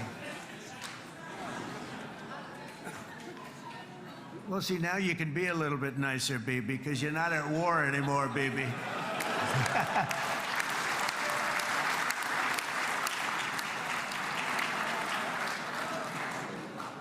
But only by embracing the opportunities of this moment can we achieve our goal of ensuring that the horrors of recent years will never happen again. You don't want to have to go through this again. 8 years ago, I came to this region on a very special first trip abroad as the President of the United States. I came here very early at your request. I addressed the leaders of the Arab and Muslim world gathered in Saudi Arabia and said that it was time to build a future free of the grip of extremism and terror. And interestingly, right now, as soon as I'm finished, I'm quite late. You've kept me quite late between opposition leaders and Bibi's brilliant but very long speech. I thought I was going to run up here, make a speech, and then head to Egypt. It didn't work out, though. And you made a pretty long one, too, sir.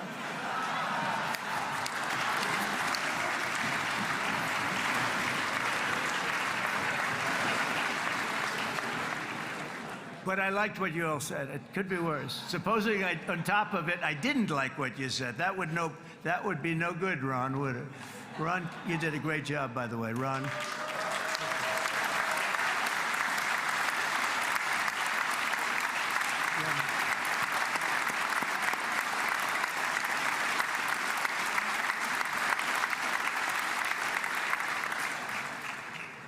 So I'm going to be meeting, actually, in a little while, I'm going to be meeting with the most powerful, the richest nations, really, in the world, although now, with the tariffs, the United States is by far the richest nation in the world, as you probably have been reading.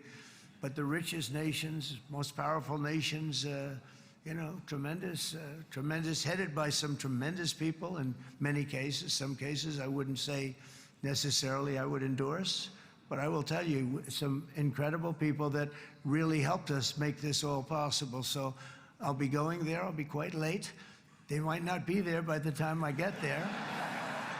But we're going to give it a shot.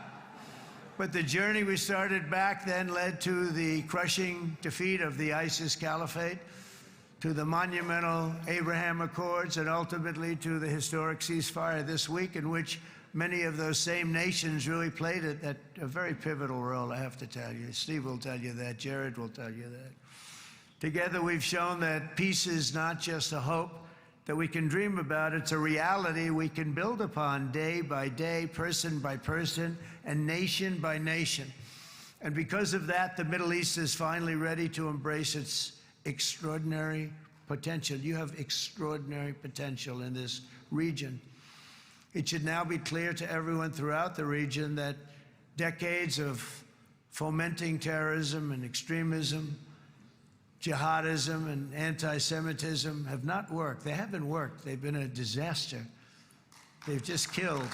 They've killed.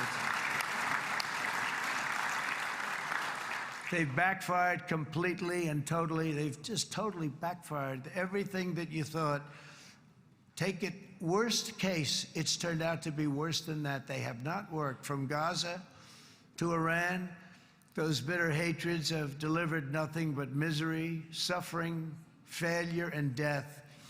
They've served not to weaken Israel, but to annihilate the very forces that did the most to foment this hatred. And it's really, I mean, everybody that's tried it has become irrelevant. Meanwhile, we've seen those nations that set aside their differences, reached across ancient divides, and pursued engagement are now among the most successful in the region. They're getting along with Israel, and they're doing great. And I can tell you the 4 nations that joined the Abraham Accords early on, and you'd all be doing me a favor, and I'm going to be saying this in a little while to some other friends, would love you all to, is this right, Jared? Join up in the Abraham Accords. We have to join up and get together. You can have that whole thing filled out. We had a very weak administration, worst president in the history of our country by far. And Barack Obama was not far behind, by the way.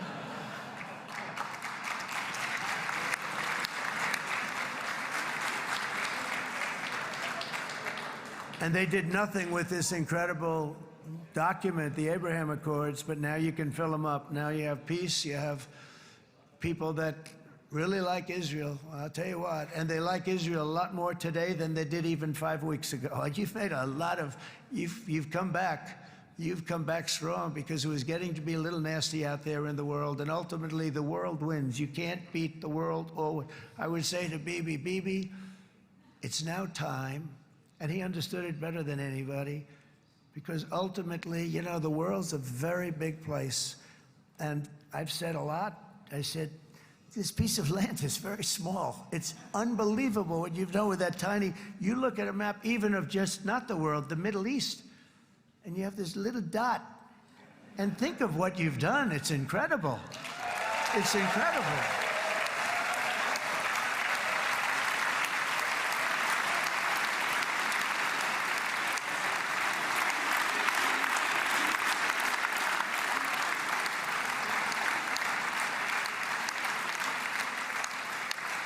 But the world is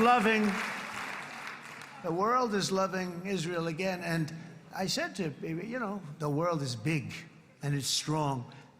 And Ron, ultimately, the world wins. And we don't have to worry about that now. But there was getting to be a period of time over the last few months, you know, the world wanted peace and Israel wanted peace. Everybody did. Everybody did. And what a victory it's been, right? What a victory it's been. If you would have gone on for 3, 4 more years, keep fighting, it was getting bad. It was getting heated. The timing of this is brilliant. And I said, Bibi, you're going to be remembered for this far more than if you kept this thing going, kill. It would be it would not be the same. And I just want to congratulate you for having the courage to say, that's it, we've won. And now let's enjoy our lives and let's rebuild Israel and make it stronger and bigger and better than it's ever been before. We're going to do that. Took a lot of guts. And the choice for Palestinians could not be more clear. This is their chance to turn forever from the path of terror and violence. It's been extreme, to exile the wicked forces of hate that are in their midst, and I think that's going to happen. I've met some people over the last couple of months that want to see it happen very much, and after tremendous pain and death and hardship, now is the time to concentrate on building their people up instead of trying to tear Israel down. We don't want that to happen again. And the total focus of Gazans must be on restoring the fundamentals of stability, safety, dignity, and economic development so they can finally have the better life that their children really do deserve after all these decades of horror. I intend to be a partner in this effort in the sense that we're going to help and we're going to do something that became unbelievably popular. Everybody wants to be on it. It's called the Board of Peace, okay? How about that? Is that a beautiful name? Like a board of peace.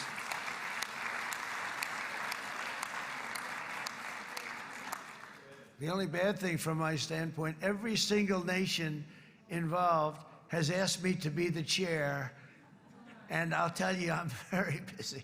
I didn't count on that, but you know what? If we do it, we'll do it right, and we have unbelievable power and wealth, because you're going to need wealth. You're going to need wealth to rebuild things, and they have wealth like few people have wealth. I want to thank the Arab and Muslim nations for their commitment that they've made to support a safe rebuilding of Gaza and beyond. I have many Arab countries, very wealthy countries, that came up and said, we'll put up tremendous amounts of money to get rebuild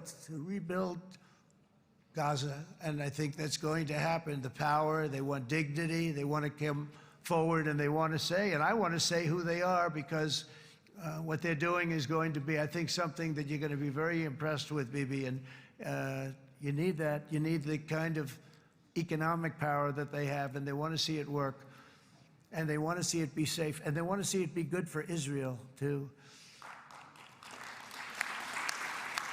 And as much money as it will be, and it's a lot, as you can see, it's a lot. For these countries, it's relatively little relative to their worth. It's really a lot of money like most people could never even conceive, but for these countries, it's not that much, especially because it ensures success and stability in the Middle East, which is what they want to see. So many of them will be with us in Egypt in a little while, I think. I'm not sure. They may be gone. They may have taken their Boeing 747s and left. I said, what kind of a plane do you fly? 747. I said, that's a large plane. No, they may have, Steve, do you think they've left on their their brand new Boeing 747s? Or, I don't know. We're going to find out soon. It's going to be a big story. There'll be 2 people left, and they'll be the 2 poorest ones.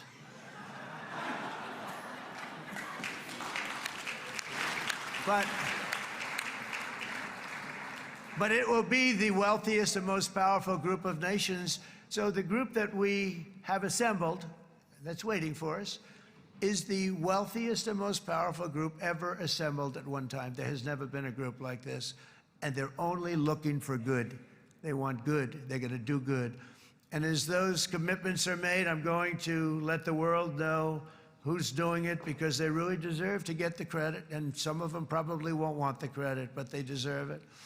It's more obvious than ever that the productive and responsible nations of this region should not be enemies or adversaries. You should be partners and eventually even friends, and that's what's going to happen. I know it. Together you can stand against the forces of chaos. Yeah, you go ahead. That's an important point.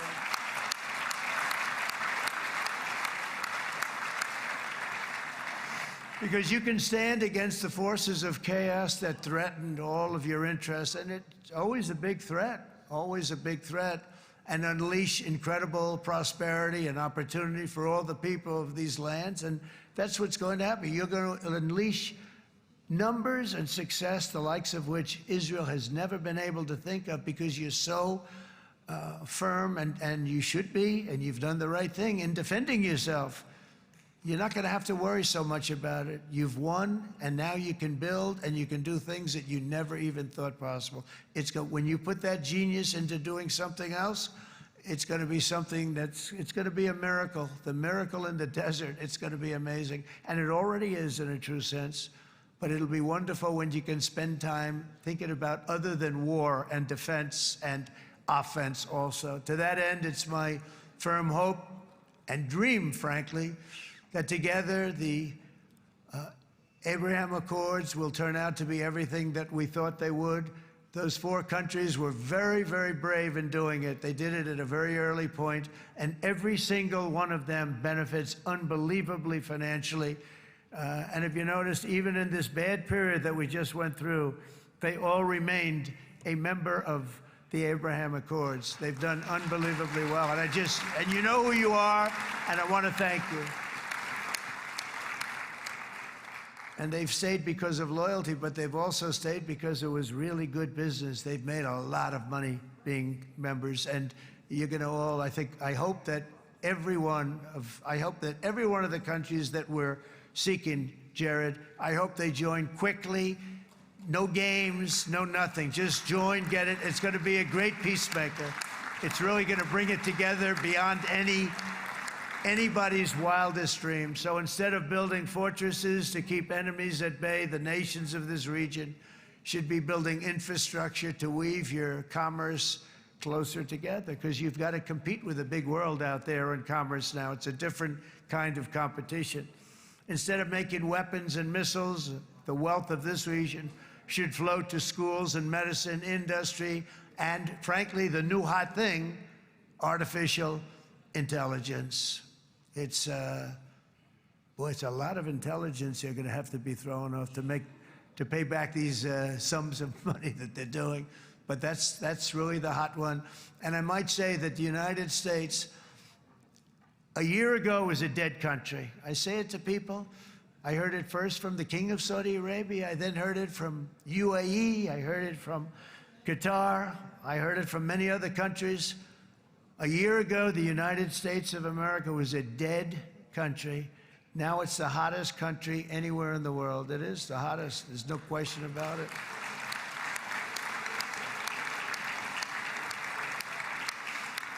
In fact, if you go back a year ago, before the election, although once we had November 5th, we became hot because people got it. I would say November 5th was a time that we became really hot. But once you go back a couple of years, if I were in charge and the country was doing what they were, nobody was going to ask me to speak. Nobody asked Joe Biden to come up and speak, I guarantee you that. And if they did, he would have turned them down, I promise you. He didn't speak. He didn't speak, and he didn't speak well. But all of the countries in the Middle East, it could have, what we're doing now, it could have happened a long time ago, but it was strangled and set back almost irretrievably by the administrations of Barack Obama and then Joe Biden. There was a hatred toward Israel. There was an absolute hatred. The setbacks really started when President Obama signed the Iran nuclear deal. This was a disaster for Israel, and it was a disaster for everyone. And I remember that Bibi Netanyahu came to the United States and worked so hard to try and get Obama not to do that deal.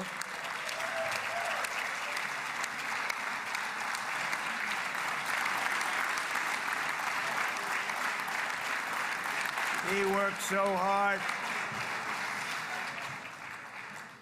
But it was like talking to a wall. I remember him telling me it was like talking to a wall. They wanted to go with Iran. They chose Iran, frankly, over a lot of other good nations, but specifically Israel. And that was the beginning of a very bad period of time. You had Obama go out, and the Iran nuclear deal turned out to be a disaster. And by the way, I terminated the Iran nuclear deal, and I was very proud to do it.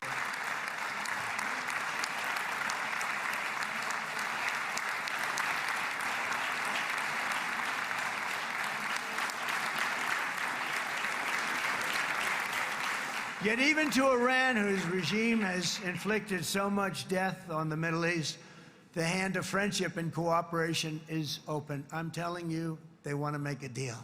That's all I do in my life. I make deals. I'm good at it. I've always been good at it. And I know when they want. Even if they said, we don't want to make a deal, I can tell you they want to make a deal. All right, they do. They want to make a deal, and we're going to see if we can do something, because this is crazy what's happening, and we're not going to have this anymore. Neither the United States nor Israel bear the people of Iran any hostility. We merely want to live in peace. We don't want any looming threats over our heads, and we don't want to even think in terms of nuclear destruction. It's not going to happen, never will happen. There's nothing that would do more good for this part of the world than for Iran's leaders to renounce terror, stop threatening their neighbors, quit funding their militant proxies, and finally recognize Israel's right to existence. They have to do that. They have to do that. And to Iran, and as you know, this is not said out of weakness. There's no weakness. But I'm going to say this, that we are ready when you are, and it will be the best decision that Iran has ever made. And it's going to happen. It's going to happen.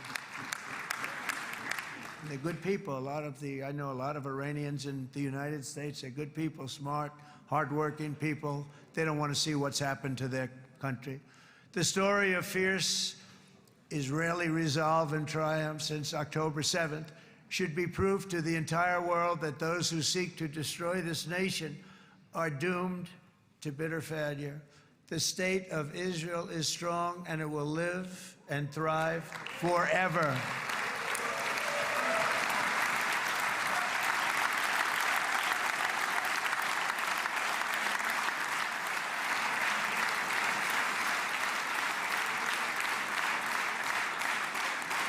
And that is why Israel will always remain a vital ally of the United States of America.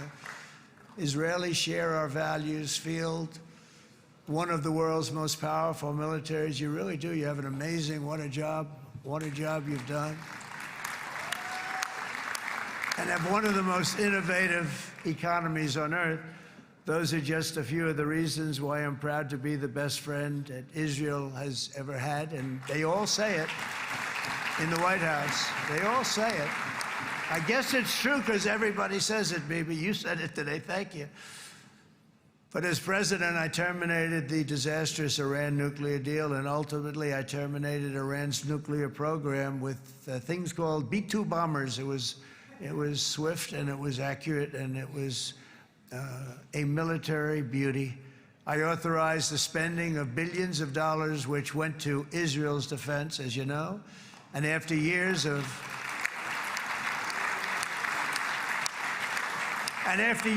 broken promises from many other American presidents, you know that, they kept promising. I never understood it until I got there. There was a lot of pressure put on these presidents. It was put on me too, but I didn't yield to the pressure. But every president for decades said, we're going to do it. The difference is I kept my promise and officially recognized the capital of Israel and moved the American embassy to Jerusalem.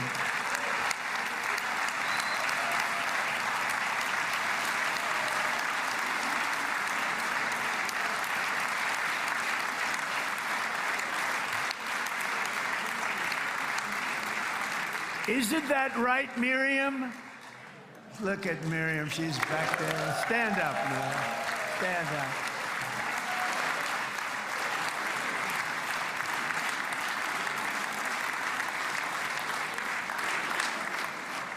Miriam and Sheldon would come into the office. They'd call me. He'd call me. I think they had more trips to the White House than anybody else I can think of. Look at her sitting there so innocently. She's got $60 billion in the bank, $60 billion. And I think she's saying no more. And she loves Israel, but she loves it, and they would come in, and her husband was a very aggressive man, but I loved him. He was a very aggressive, very supportive of me. And he'd call up, can I come over and see you? I say, Sheldon, I'm the president of the United States. It doesn't work that way. He'd come in, but they were very responsible for so much, including getting me thinking about Golan Heights, which is probably one of the greatest things to ever happen to Israel.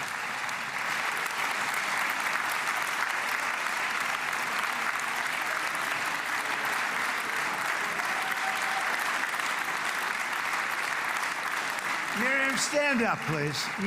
She really is. I mean, she loves this country.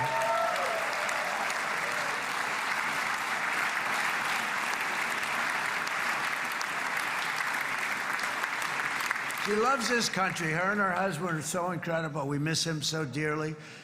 But I actually asked her, I'm going to get her in trouble with this, but I actually asked her once, I said, so Miriam, I know you love Israel. What do you love more, the United States or Israel? She refused to answer. That might mean Israel. I must say. We love you. Thank you, darling, for being here. That's a great honor. Great honor. She's a wonderful woman.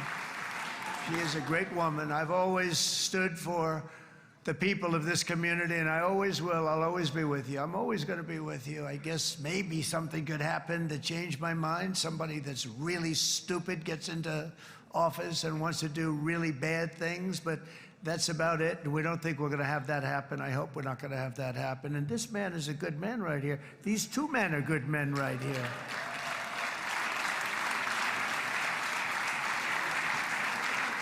Hey, I have an idea.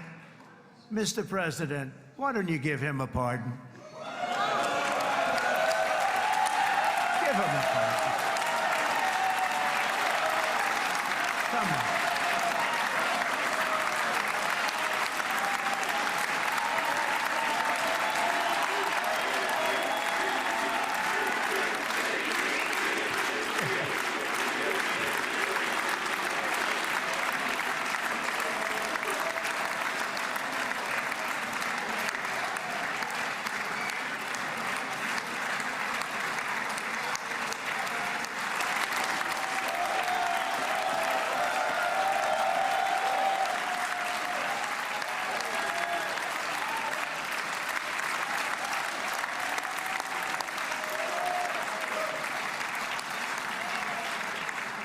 By the way, that was not in the speeches, you probably know.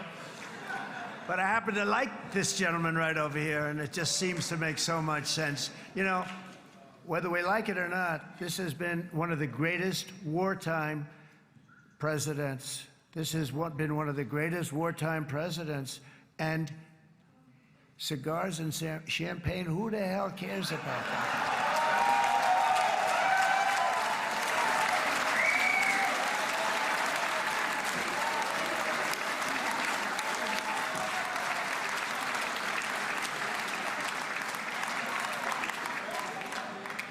All right, enough controversy for the day, right? Actually, I don't think it's very controversial. So, you know, I mean, I see so popular. You are a very popular man. You know why? Because you know how to win.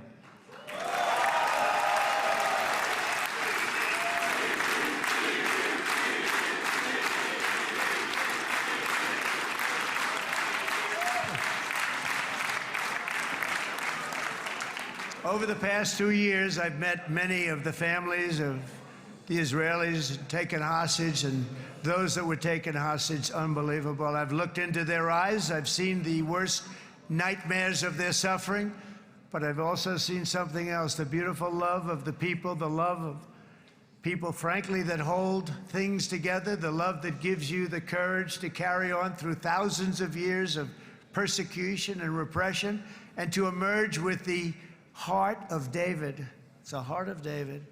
It's that love that's defeated the enemies of civilization, built this incredible country and this unbelievable economy, and forged one of the great democracies of the world. That is why it's a true honor to stand here today and address this assembly in your ancient and eternal now capital, Jerusalem. I'm proud to have helped in that regard. This city and this nation stand as living proof that a much brighter future for this entire region is truly within our grasp. For thousands of years, Jerusalem has been a home to Christians, Jews, Muslims, and people of all ethnicities and creeds. This is the holy center of the world's three great Abrahamic faiths. I like that too. Adorned, it's the first time I've seen that word in a while. Adorned with their sacred sites and alive with their pilgrims and visitors from every corner of the globe. But here between the Western Wall, the Temple Mount, and the hill called Calvary, people of every faith and background live, work, pray, serve, and raise their families side by side, and they do it with love.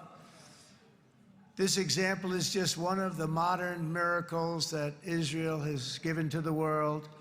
And just in closing, the leaders in this chamber know better than anyone else the challenges of this harmony, and it's been easily won. No, it hasn't. It has not been. It's been so tough, but it has been, some say, a miracle. What you've done is a miracle. Look at your size. Look at your chances when it all started. And you know, if you think about it, you are safer today, stronger today, and more respected today than at any time in the history of Israel. Think of it. People used to say it wouldn't exist. They don't say that anymore, do they? Yet if safety, security, and coexistence can thrive here in the winding alleys and ancient paths of Jerusalem, then surely peace and respect can flourish among the nations of the broader Middle East. The God who once dwelled among his people in this city still calls us, in the words of Scripture, the turn from evil and do good, to seek peace and pursue it. So he still whispers truth into the hills and knolls and valleys of his magnificent creation, and he still writes hope into the hearts of his children all over the world. And that is why even after 3,000 years of pain and conflict, the people of Israel have never given up from the threats of Zionism, from all sorts of threats. You want the promise of Zion. You want the promise of success and hope and love and God. And the people of America have never lost faith in the promise of a great and blessed future for all of us. From the very first day that modern Israel was founded, we have stood together through thick and thin of setbacks, and through victory and defeat, through glory and heartache. We have built industries together. We have made discoveries together. We have confronted evil together, and we have waged war together. And perhaps most beautifully of all, we have made peace together. And this week, against all odds, we have done the impossible and brought our hostages home.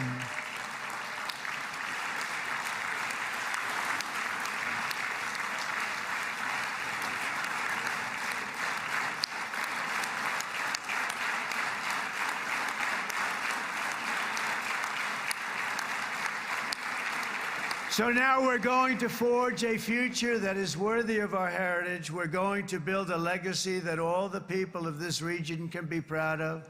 New bonds of friendship, cooperation, and commerce will join Tel Aviv to Dubai, Haifa to Beirut, Jerusalem to Damascus, and from Israel to Egypt, from Saudi Arabia to Qatar, from India to Pakistan, from Indonesia to Iraq, from Syria to Bahrain, Turkey to Jordan, the United Arab Emirates to Oman, and Armenia to Azerbaijan, another war that I just settled. We are going to have hope, harmony, opportunity, and happiness here in the spiritual and geographic center of the entire world. That's what you are. Israel, America, and all of the nations of the Middle East will soon be safer, stronger, greater, and more prosperous than ever before.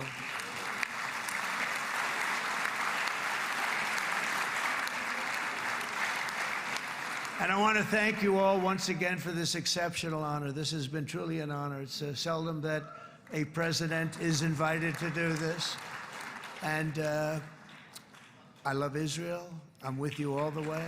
You will be bigger, better, stronger, and more loving than ever before. Thank you very much. God bless you. God bless the United States of America. And God bless the Middle East. Thank you, everybody. Good luck. Thank you very much. Thank you.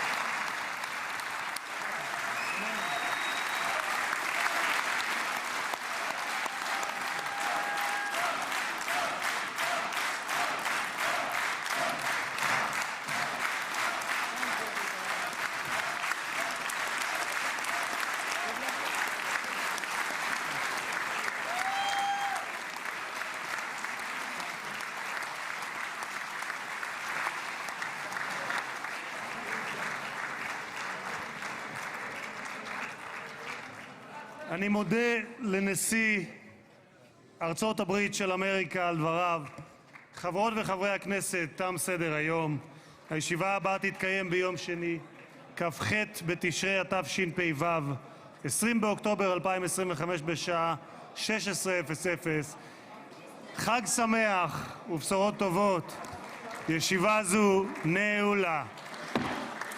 כבוד הנשיאים וכבוד יושב ראש הכנסת.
הכנסת עד ליציאת פמליית נשיא ארצות הברית מהמשכן.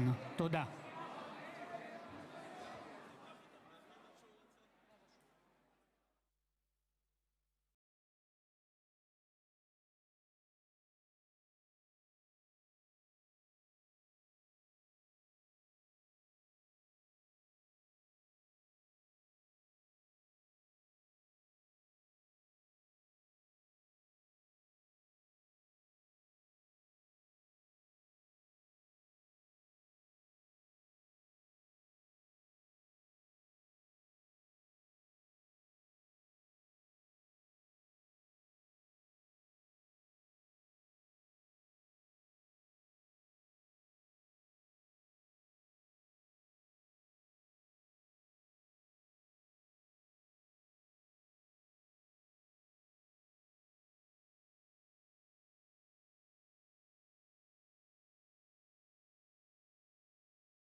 זה בדיוק העניין, שהוא ממשיך, שאפשר להגיד עליו הרבה דברים, אבל העובדה היא שבמהלך הזה לפחות הדיפלומטיה הזאת הצליחה, הוא משתמש, מה שאפשר להגיד עליו מבחינת הדיפלומטיה שלו זה, הוא מאוד מאוד אגרסיבי.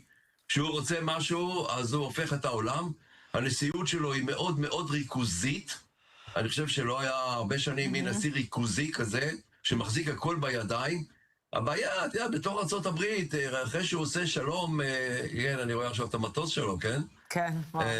אחרי שהוא יעשה שלום במזרח התיכון, אז רק הוא צריך לעשות שלום בתוך ארצות הברית. אוקיי. רק נאמר שכרגע אנחנו רואים בשידור חי את מטוס נשיא ארצות הברית, Air Force One. עוד רגע גלגלים ייפגשו עם המנחת בשדה התעופה בן גוריון. ממש איחור של דקה וחצי. כן, זה מדהים. כן.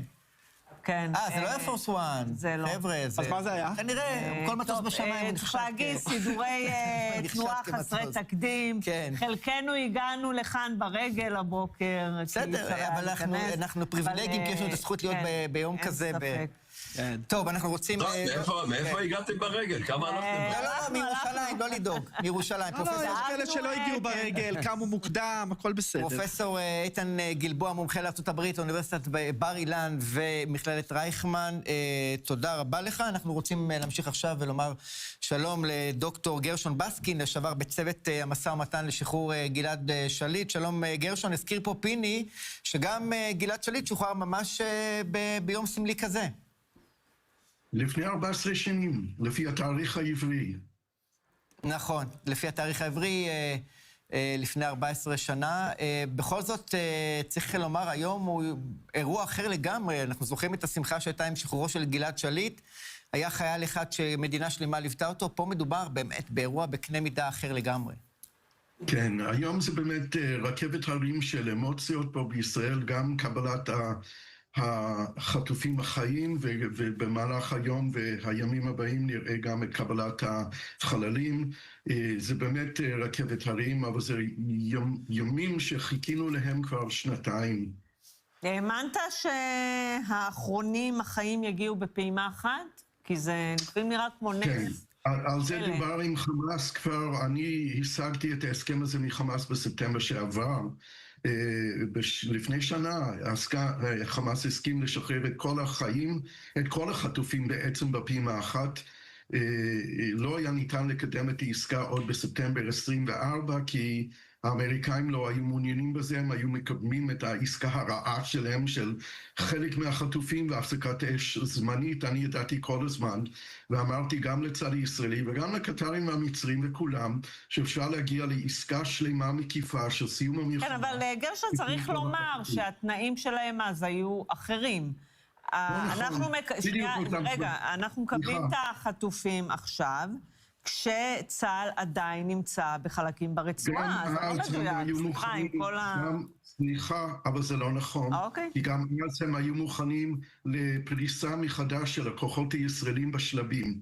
לא באופן מיידי, דובר על תהליך של 3 שבועות, שבהם ישראל תיסוג מעזה, אבל שחרור החטופים, לפי המתווה של ספטמבר 24, היה פעימה אחת, תוך יומיים מחתימת ההסכם. אותו מתווה שיש היום. כן, אבל לא באותם תנאים מול ישראל, אז זאת עובדה. לא נכון. אוקיי, טוב, אבל לא נפתח את זה עכשיו, הפרוטוקולים עוד ייפתחו. גם הנשיא טראמפ אומר בדרכו במטוס, שאי אפשר היה להשיג את העסקה הזאת, בלי המלחמה מול איראן, בלי תקיפת המנע באיראן, שזה נתן תשתית.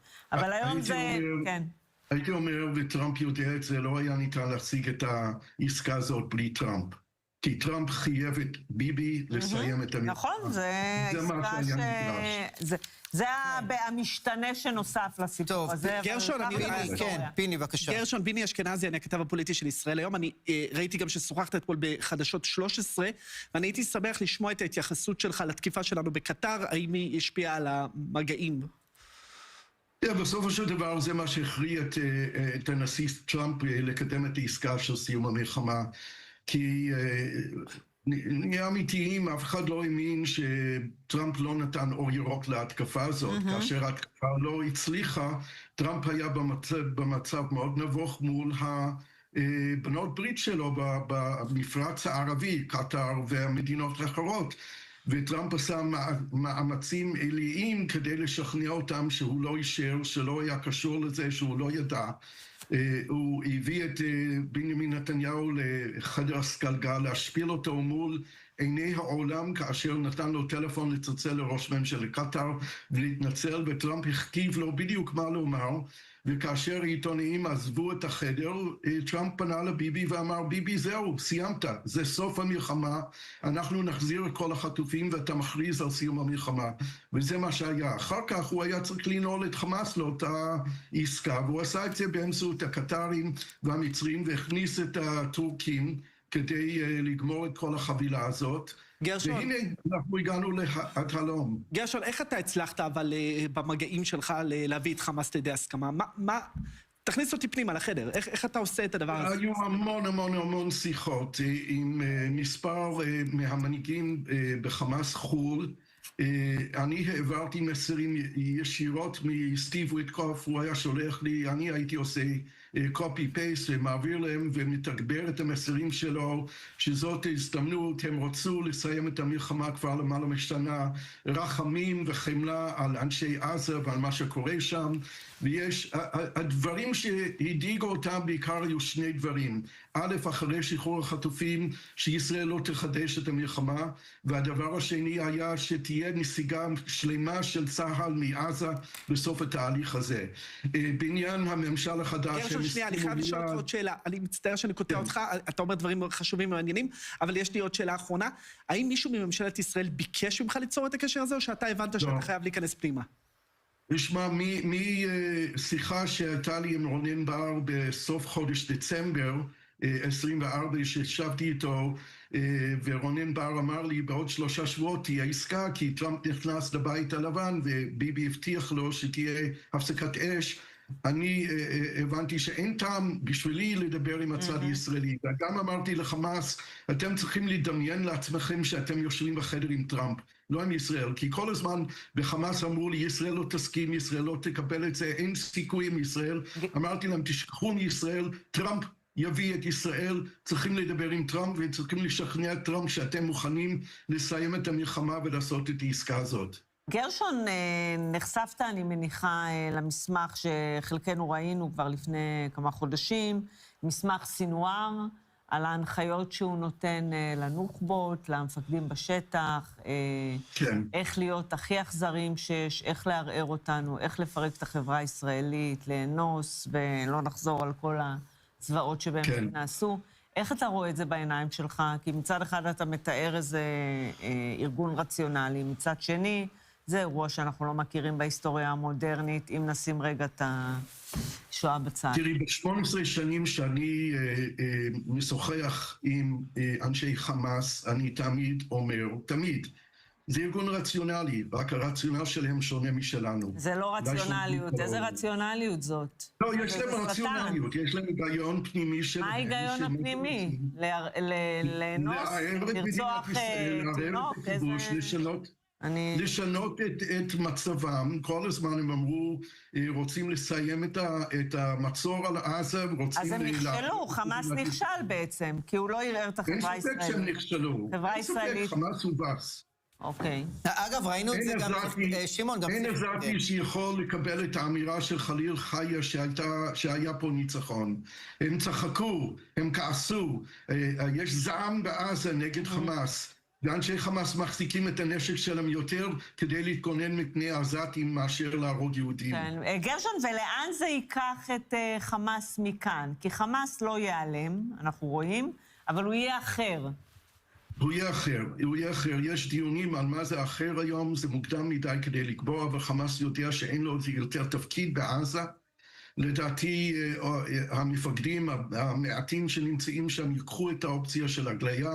ההחלטה של חמאס חול, אולי לא פורסמה, אבל חמאס חול אמר שכל המפקדים בעזה שרוצים לקחת את ההגליה, זו החלטה אישית שלהם, עם המשפחות שלהם, לדעתי לא מעט מהם ייקחו את ההצעה הזאת, ונראה מצב אחר. קו פרשת מים. בינתיים ניתן כמה עדכונים, טראמפ נכנס, המטוס שלו, למרחב האווירי הישראלי, בני הזוג ראש הממשלה ורעייתו שרה, אנחנו רואים אותם ליד קושנר, עם וויטקוף, וממתינים לירידתו של הנשיא טראמפ מהמטוס.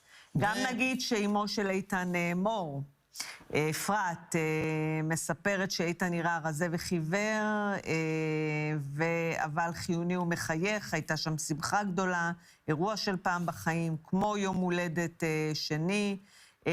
המשפחה של אלון אוהל מחכה ממש ברגעים אלה בהתרגשות, בבסיס ברעים. הם רואים מהתמונות שהוא עומד על הרגליים והוא מחייך. ואמילי דמרי, החברים שלה הטובים, התאומים גלי וזיו, ברמן, שבדרך אל המשפחות שלהם, גם הם מקבלות תמונה, וההתרגשות באמת קשה להסביר אותה בכלל במילים. כן, גרשון, כשחמאס מסתכל עלינו עכשיו, מה הוא רואה? אני לא בטוח שכל כך מסתכל. לא, אבל הוא כל הזמן מסתכל עלינו, עניינו אותו, החברה הישראלית. בסדר, אז הם מסתכלים ורואים את התמונות האלו, ומה שיותר מעניין אותם במהלך החלום, יהיה שחרור האסירים הפלסטינים והחגיגות שיעשו לאסירים הפלסטינים. את התמונות האלו הם יראו, ואת התמונות האלו הם יפיצו, ויכריזו שוב על הניצחון הגדול שלהם. כאשר אין פלסטיני בעולם שחושב שחמאס ניצח פה. חמאס ביצע התאבדות קולקטיבית ב7 באוקטובר, והעם הפלסטיני משלם את המחיר הזה. זהו, והחברה העזתית, הפלסטינית, היא תהיה אחרת? כי כל הזמן אומרים לנו, גם חטופים אומרים, אין חפים מפשע בעזה, וזה נכדים, וזה נינים, וזה שהידים, וזה... אמרו מה שאמרו, רוב העזתים היום שמחים להיפטר מחמאס, היו מוכנים להרוג את אנשי החמאס. גם בגדה צריכים לשאול את עצמנו למה גדה לא מתפוצצת באלימות, וזה מכיוון שכל תושב הגדה, כל תושב רמאללה, שכם, ג'נין, בכל מקום מסתכלים על עזה ואומרים, אני לא רוצה שרמאללה תיראה כמו עזה. אז יכול להיות שישראל גם במובן הזה הרתיעה הרבה מאוד את הפלסטינים, ואני רוצה לשאול אותך, גרשון בסקין, התייחסת כמובן למעמד חמאס, דווקא אני רוצה לשאול אותך על מעמד חמאס בקרב המדינות שהיו פטרוניות של ארגון הטרור הזה. יש פה איזה אירוע מוזר שבעוד באירופה, חלקים מאוד רדיקליים באירופה רואים בחמאס איזושהי תנועה לגיטימית, אלוהים יודע למה. נעזוב את זה רגע, דווקא המדינות הערביות, גם הסוניות וגם השיעיות, מתחילות להבין שחמאס באמת גרם נזק לכל הסיפור הפלסטיני. אין ספק, בעולם המזרח תיכון, מדינות ערב לא רוצים לראות את חמאס יותר. אפילו באל-ג'זירה הערבית, שהתחילו לראיין אותי לאחרונה, הקו שלהם משתנה. הם לא כל כך אוהדים את חמאס. יש כנראה הוראות מגבוה, מהאמיר, משייח מוחמד, ראש הממשלה, לאל-ג'זירה לשנות את הקו, ואנחנו נראה עוד ועוד ביקורת נגד חמאס בכל העולם הערבי. ההתכנסות היום בקהיר תחת עבד אל-פתאח א-סיסי עם רוב מדינות האזור ידברו על שלום ישראלי-פלסטיני על בסיס שתי מדינות, על שיקום רצועת עזה בלי חמאס. אנחנו נראה ונשמע צלילים חדשים במזרח תיכון. כן, אין ספק שקשה לראות את כל התמונה עכשיו, כי זה רגע אחד, אבל מפה אנחנו נראה דברים, גם טובים, גם רעים. תודה רבה, גרשון בסקין. רק להגיד שדובר צה"ל ודוברות שב"כ מודיעים כרגע שאלון, זיו, גלי, גיא, עמרי, איתן מור ומתן אנגרסט חצו כעת את הגבול לשטח ישראל עם כוח צה"ל ושב"כ. וממש, אם היה לנו איזה סרט ומצלמה כזאת שאפשר היה לכוון אותה לכל הזוויות, תכף הנחיתה של טראמפ כאן בנתב"ג ובזווית אחרת, התיישבה פה איתנו חברת הכנסת מירב בן ארי, יש עתיד. שלום, בוקר טוב. נראה שלא ישן כל כך, נכון? זה קשה, כאילו אתה עם החדשות כל הזמן... כל הזמן, בהתרגשות, בציפייה. גם ביום שהודיעו על העסקה, באופן מוזר, התעוררתי ב-4 בבוקר, וכן, אנחנו... טוב, כי אנחנו לישון בלילה שלו בדיוק ידענו איך הוא יסתיים. לא, גם אתה בהתרגשות, כאילו, אתה רואה את התמונות, זה כמו יום עצמאות, זה כמו ערב חג, זה הכל ביחד. אני לא חושבת שאי פעם... אני לא יודעת, אנחנו לא חווינו, לא חווינו, לפחות הדור שלנו יום כזה, שכולו התרגשות. אז רגע, עוד מחווה שאנחנו מדברים, עוד מחווה של דונלד טראמפ, המטוס שלו יעבור עכשיו, ברגעים אלה ממש בכיכר החטופים, כי הוא רוצה כל הישראלים שהגיעו לכיכר, הוא יודע לרגע. הוא יודע, אגב, גם ראיתי שלפני שהוא עלה למטוס, הוא דיבר על האנשים בכיכר, ובכלל...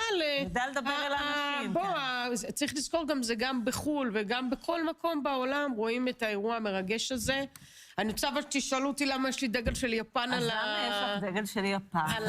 בצבעים של החליפה. קודם כל, לא באתי עם מכנסיים כחולים כדי לא להגזים, כן? בוא לא. אבל הייתי עם המשפחה של גיא גלבוע דלל ביפן, כי הוא אהב את יפן, הוא קנה כרטיס ליפן לפני שהוא יצא לשבי, והבטחתי להם שביום שהוא חוזר, אני אשים את הדגל. ברור שזה יום כל כך מרגש. אילן שלח לנו תמונה גם של כל המשפחה בדרך לרעים. מאוד התחברתי אליהם, למשפחה הזו. ומחכים להם, והבטחנו לו כשהוא חוזר, אחרי שהוא יתאושש, שהוא יחזור לי. אני חושבת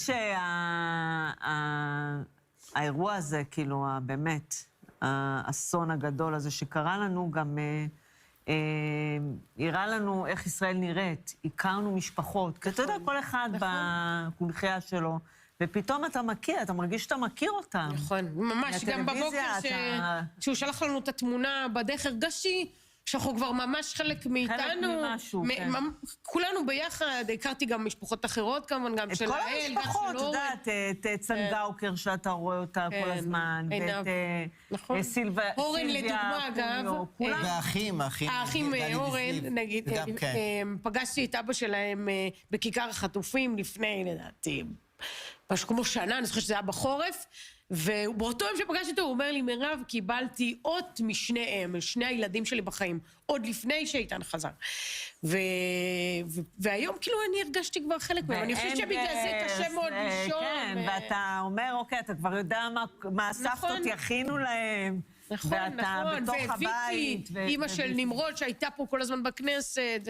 כן. אתה רואה, אני שומעת את עיניו, היום סוף סוף מחייכת, מדברת דברים שלא שמעתי אותה אף פעם. זה אנשים שלא היה להם, בוא נאמר, לא היו להם חיים. נכון, זה שהם תפקדו מכוח המשימה, זה דבר אחד, אבל בפנים עמוק זה... נכון. וראינו גם, אתה ראית גם השיחה הזאת עכשיו בווידאו עם 3 המשפחות, שמחבלי חמאס מתקשרים למשפחות. כל מיני דברים של...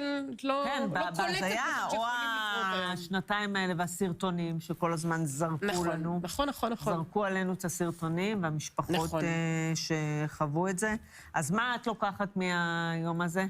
קודם כל צריך להיום להסתכל על הערבות ההדדית, על הסולידריות, על החברה הישראלית, שבאמת שידעה להתייצב כולה, על אזרחים ישראלים שלא ויתרו והיו למען המשפחות, ואני חושבת שזה יום חג, הכל מדהים, שנתיים, שמחת תורה, אני חושבת על המשפחה של דלל שהסוכה עדיין מחכה לו, כי הוא אמר לאבא שלו שאני אחזור נפרק את הסוכה ביחד, ועכשיו בעזרת השם זה יקרה, אני חושבת שאנחנו ביום של התרוממות נפש, מילה אחרת. מה הולך להגיד יושב ראש האופוזיציה, יאיר לפיד ביום כזה? כי בסך הכל, את יודעת, זה יום שאני מניח נמנע ממחלוקות פוליטיות. כן, אגב, ראינו את זה גם בנשיא ארגנטינה, היה לו נאום מצוין, אם אתם זוכרים שנשיא ארגנטינה היה פה. רגע לפני איראן זה היה מדהים. כן, אגב, גם בתקיפה באיראן ידענו, אני חושבת שלפיד ידע להתנהל בצורה מאוד ממלכתית. אבל אתם נותנים קרדיט לממשלה על ההסכם הזה? אנחנו נותנים קודם כל קרדיט לטראמפ, אבל גם לפיד, אגב, גם אני, כתבנו את זה, גם לפיד אמר... וגם קרדיט ללפיד, חשוב. לא,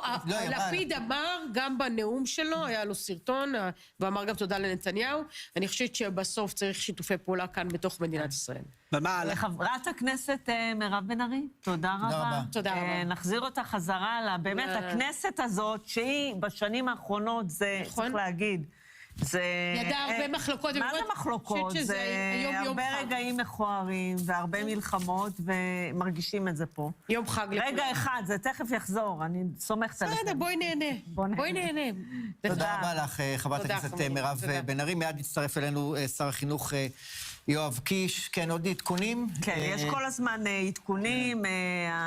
ביני, מה אתה מחדש לנו? מטוסו של טראמפ, חג מעל שמי ישראל, זה חתיכת מטוס. ערוץ אל-אקצא של חמאס מדווח, בתוך כחצי שעה ישוחררו יתר החטופים, שזה קורה.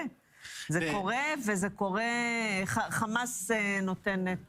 כן, וראש הממשלה ורעייתו כבר נמצאים, וגם הנשיא הרצוג כבר נמצאים כולם בדרך לנתב"ג. וגם שר החינוך יואב קיש, הליכוד. שלום. בוקר טוב. ישנת? הצלחתי לישון, כן, הצלחתי, כן. רגע, עכשיו זה פואן, הנה, כן. בוא, תמשיך לדבר, נלווה אנחנו את התמונות, את הרגע ההיסטורי הזה. אני הייתי טייס של מטוסים כאלה, אני יכול... מה, של איפה? איזה דגם זה? זה נראה לי 747, אני באמת בלי משקפיים, לא מכיר, אולי זה 787. אתה אומר למה? אני לא מטיס את ה... להדק חגורות, בקיצור. להדק, בדיוק, זה הזמן להדק חגורות. כן, אז מה המרחק? כאילו, אתה יכול להגיד תוך כמה זמן, נשים משקפיים. יש לנו פה פרשן לענייני צבא אזרחי. זה נראה לי תוך דקה הוא על הקרקע. תוך דקה הוא על הקרקע, כן. עכשיו הוא בתהליך הדיוק, מה שנקרא, פרסיז'ן, שבעצם הכל, אפשר גם לטוס טיסה אוטומטית פה אם רוצים, בסוף הטייס בדרך כלל מנתק ומנחית את המטוס. אגב, יש מטוסים ישראלים שמלווים מטוס כזה כשהוא מגיע לארץ? חד משמעית חיל אוויר ליווה אותו, בלי שראיתי, אני אומר לך, אין מצב בחיים מה, בגלל ביטחון או... תמיד, כן, כבוד וביטחון. מלופפים בכנפיים? איך זה הולך? לא רואים את זה בהכרח. אתה יושב במספיק מרחק, אתה לא רוצה לייצר לחץ במטוס, גם לא להתקרב למקום שלא מתואם. חד משמעית, אין לי ספק שמטוסי חיל האוויר היו בהיערכות לכך. ומה יודעים להגיד על המטוס הזה? זה אחד המטוסים הכי ממוגנים בעולם, בוא נגיד ככה, מבחינת המערכות שיש עליו, הוא בפירוש... הנה, כבר איפה הוא חצה? הנה, הוא ממש לקראת הנחיתה. כן, צדקת, אנחנו, כן, בעודנו מדברים, נשארה חצי דקה ל... כן, זה... אבל בוא, אבל... הוא ממוגן באופן... הרבה דברים, לא ניכנס לפירוט, אבל במערכות הכי טובות שיש, וכמובן נותן מענה לכל הצרכים. ותוך כמה זמן נראה אותו? זה גם עניין של דקות, נכון? מרגע הנחיתה אין פה, זה לא עובר מהיר דרך מאוד, הג'וס. נוחת, מפנה ויורדים. כן, אז תכף אנחנו נוכל לראות במותו. צריך לומר, טיפה הלוז התעכב, נכון? חשבנו 9:20. דקות. אולי גם יעכב כאן את ההגעה שלו לכנסת ואת הטקס במליאה. אבל הנה, דקה וחצי, אתה יודע מה? כמעט דייקת. טוב, מבצע ושבו בנים לגבולם, כן, בכל המוקדים, רואים את זה. אז אתה האמנת שאפשר יהיה להביא את כולם בפעימה אחת? כי היו הרבה חודשים שזה היה... אני אגיד לך מה שאני חשבתי ומה שגם הביא להצלחה של הדבר הזה, לפחות כמו שזה נראה, זה הנחישות והמחויבות והמהלך הצבאי המשלים. אני חושב שחמאס, עד שלא הרגיש שהעיר עזה מאוימת, הוא ראה מה קרה ברפיח. רפיח, אין רפיח. המשמעות הייתה שאם הוא לא היה הולך למתווה הזה, לא היה עזה. ואני חושב שאת המחיר הזה הוא לא היה מוכן לשלם. כל עוד אנחנו לא היינו שם, ועשינו פשיטות וכל מיני דברים, ולא הלכנו להכרעה, חמאס לא היה מוכן לתת את החטופים. זאת אומרת, דברים הבשילו. הבשילו חד משמעית יותר מזה. הרי את זוכרת, דיברנו על מתווה וויטקוף וככה, וחמאס ג'יאג'יה ומשך אותנו חודשים.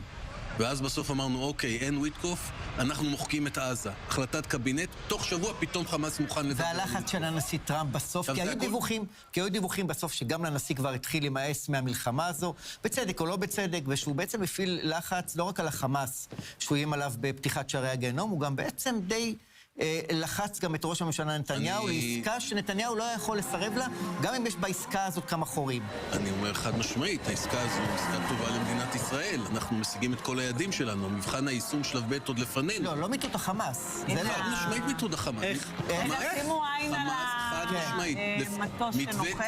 מתווה טראמפ, חמאס לא שולט בעזה. כרגע הוא שולט.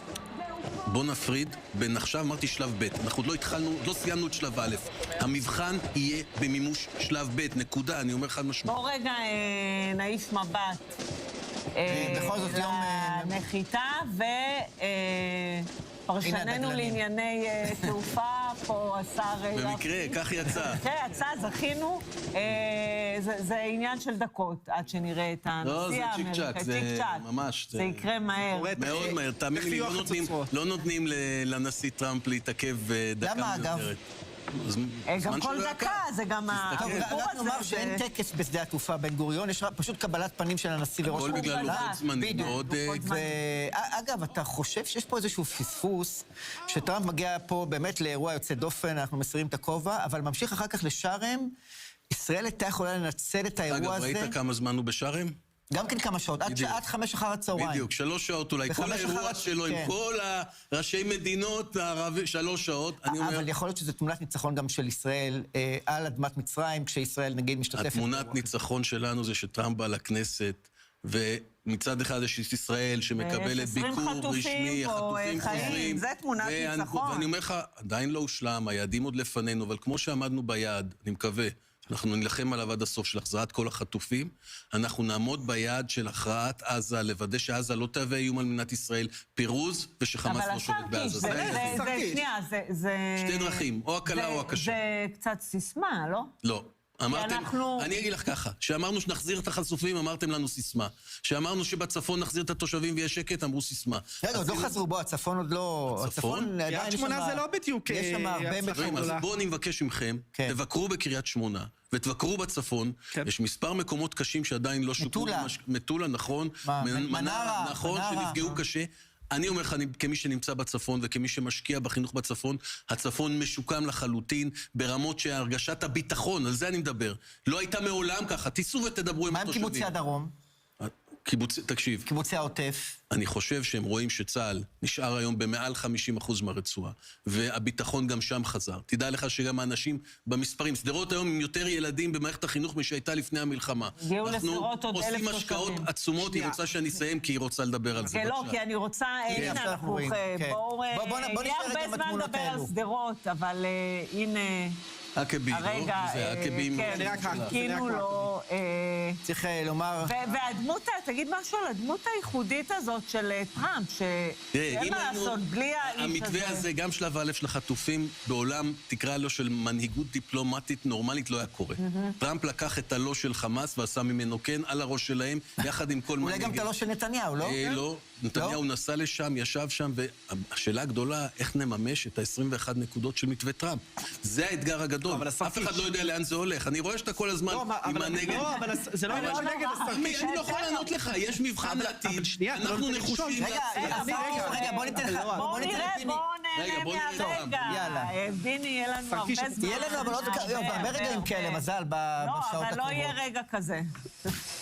אנחנו פה כדי להעביר את זה נראה לי כמו 747-400. הנה פוש. תגיד, זה לא מטוס ישן? כן, מאוד ישן, אבל כנראה ההשקעה הגדולה... הוא קיבל מהקטרים עכשיו חדש. סי ורעייתו מיכל. ונתניהו ורעייתו. יש פרוטוקול הדברים האלה, מי ממתין? נכון, ותכף יהיו חצוצרות. אולי נוכל לשמוע את החצוצרות, אולי נבקש מהקונטרול? שני השגרירים עומדים מאחורה. שני השגרירים. יחי לייטר. מייק האקבי. יחי לייטר, צריך להגיד מייק האקבי, אחד השגרירים הכי אוהבי ישראל שהיו פה אי פעם. טוב, לא צריך להגיד למה. מה? לא צריך להגיד למה. למה? אנחנו יודעים את עמדתו לגבי ישראל. הוא תומך ומחזק את ישראל, ואני חושב שזה חלק מהחיבור... מעולה, מה זה? מחיבור מעולה לעם ישראל. כן. טוב, בואו נראה רגע עם הטקס. כמה דקות בואו ניתן לקולות משם לשדר לנו. טוב, אז אתם רוצים לשחרר אותי? לא, תצפה איתנו, אין לך מקום יותר נכון להיות בו מאשר... כמה דקות יהיה איתנו. רגע, אמרו לכם מתי להיות ואיפה? המליאה, האירוע מתחיל ב-11, זה הלו"ז המתוכנן. אני מניח שאולי כמו שאתם רואים יידחה קצת בגלל כל העיכוב, בטח לדעתי חצי שעה, זה צפי של חצי שעה. טוב, אנחנו נשחרר אותך במילה אחת, אני רוצה לשאול אותך, האם ההסכם כרגע בעזה נפעל על פי המודל של לבנון? כלומר, בכל פעם שישראל תזהה איזשהו ניסיון להתעצם, לחזור לבנות מנהרות, לחדש את הכוח הצבאי של החמאס, ישראל תתקוף. אני אגיד לך בצורה ברורה, כל פעם שנזהה איום עלינו, אנחנו נתקוף. זה חד משמעית. להגיד לך עכשיו, אם אנחנו עכשיו נתקוף את כל המנהרות שקיימות בעזה, אני לא יודע לאן הולכים. אני יודע להגיד לך, יש עוד דבר מאוד חשוב, ואני בזה אסיים, כי אני רואה שאנחנו כולנו פה עם האצבע על טראמפ. אנחנו לא נוותר על יעדי המלחמה. בשלב הראשון יהיה מסע ומתן, נראה איך מתקדם. אם נצליח לעשות את זה במסע ומתן וחמאס עוזב, מה טוב. אם לא, אנחנו אם נצטרך נחזור למלחמה ונכריע. מה עם הערבויות שטראמפ נתן לחמאס שישראל לא תחזור? אני לא מכיר שום ערבות מה נתנו, אני רואה מסמכים, ואני יודע לומר בצורה ברורה, ישראל תעמוד ביעדי המלחמה. אין ערבות כזאת? אני לא מכיר, אני לא יודע, אולי אתה מכיר. תגיד לי אם אתה מכיר. אני מכיר דבר אחד. יש את מתווה 21 הנקודות של טראמפ, ויש את יעדי המלחמה של ישראל. ישראל מחויבת אליה. אנחנו נשיג אותם או בדרך הקלה, או בדרך הקשה. תגיד, אתה חשבת שנתניהו שנתיים אחרי 7 באוקטובר יהיה ראש ממשלה עם יד על הלב? אני בנקודת הזמן הזו מעולם לא האמנתי שנסראללה לא יהיה איתנו, שחיזבאללה יהיו ארגון כושל שנאבק על חייו, שיהיה הסכם פוטנציאל עם סוריה, שאנחנו נשלוט בכל הנתיב האווירי עד לאיראן, שנכריע ונרסק את אתרי הגרעין האיראני, לא, אתה מגזים עם איראן, כי עבודה... האיום הגרעיני הלך שנים אחורה, נקודה, הצלחה מדהימה של מדינת ישראל. שר החינוך יואב קיש, תודה רבה לך שלא רק באת לדבר על פוליטיקה ועל זה. להגיד להבדיל. תודה רבה. על מה להבדיל? טוב, בואו חברים, בואו... להבדיל, הנה. בואו ניתן לקולות משדה התעופה לדבר אלינו. אז תכף גם נשמע ונראה. גם את הנשיא יוצא מכבש המטוס, על המדרגות. וזה יהיה ממש... ותוך כדי... כן, מצטרף אלינו. חבר הכנסת יצחק קרויזר, עוצמה יהודית. יושב ראש עשייה, שלום. אתה לא מכין את הטקס. לא, עדיין יש הרבה זכויות לממשל האמריקני, לנשיא ולמרחב, אני חושב שלכבוד גדול של מגיע הנה. עשתה טעות חברת הכנסת לימור סון הר מלך ואחרים שהודיעו, אנחנו מחרימים, אנחנו נגד ההסכם הזה. לא, כי יש תפקיד מאוד חשוב לנבחרי הציבור. מייצגים כאן את העמדות של עם ישראל, ויש כאן רגשות מעורבים. בכלל, אני חושב שיש אזרח ישראלי היום שלא נמצא כבר כמה ימים בסערת רגשות בין שמחה שאין לתאר אותה במילים, לראות את... אז בואו נעשה רגע הפסקה, נראה כמה דקות עם הטקס ונחזור אליך. תסכים איתנו שזה חשוב. חשוב מאוד. כן, בבקשה. כן, צריך להגיד, גם נתב"ג, בעצם כל השטח האווירי של מדינת ישראל כרגע סגור. הרבה אנשים בדרך החוצה ובדרך חזרה, ממש היומיים האחרונים לחופשת סוכות, אז, וגם כביש מספר 1 שסגור מאז שעות הבוקר. מרגישים פה, בטח בירושלים, את הביקור הזה היטב. וממש תוך כמה רגעים אנחנו נוכל, הנה. כן, יש טקס קצר, שהוא טקס קבלת פנים, ועכשיו, הנה, הפמליה הישראלית בראשות ראש הממשלה, נשיא המדינה, וכמובן האורחים האמריקאים שכבר נמצאים פה כבר כמה ימים, על השטיח האדום. ותוך כדי הייתה שיחת טלפון של לישי, מירן, לעומרי מירן.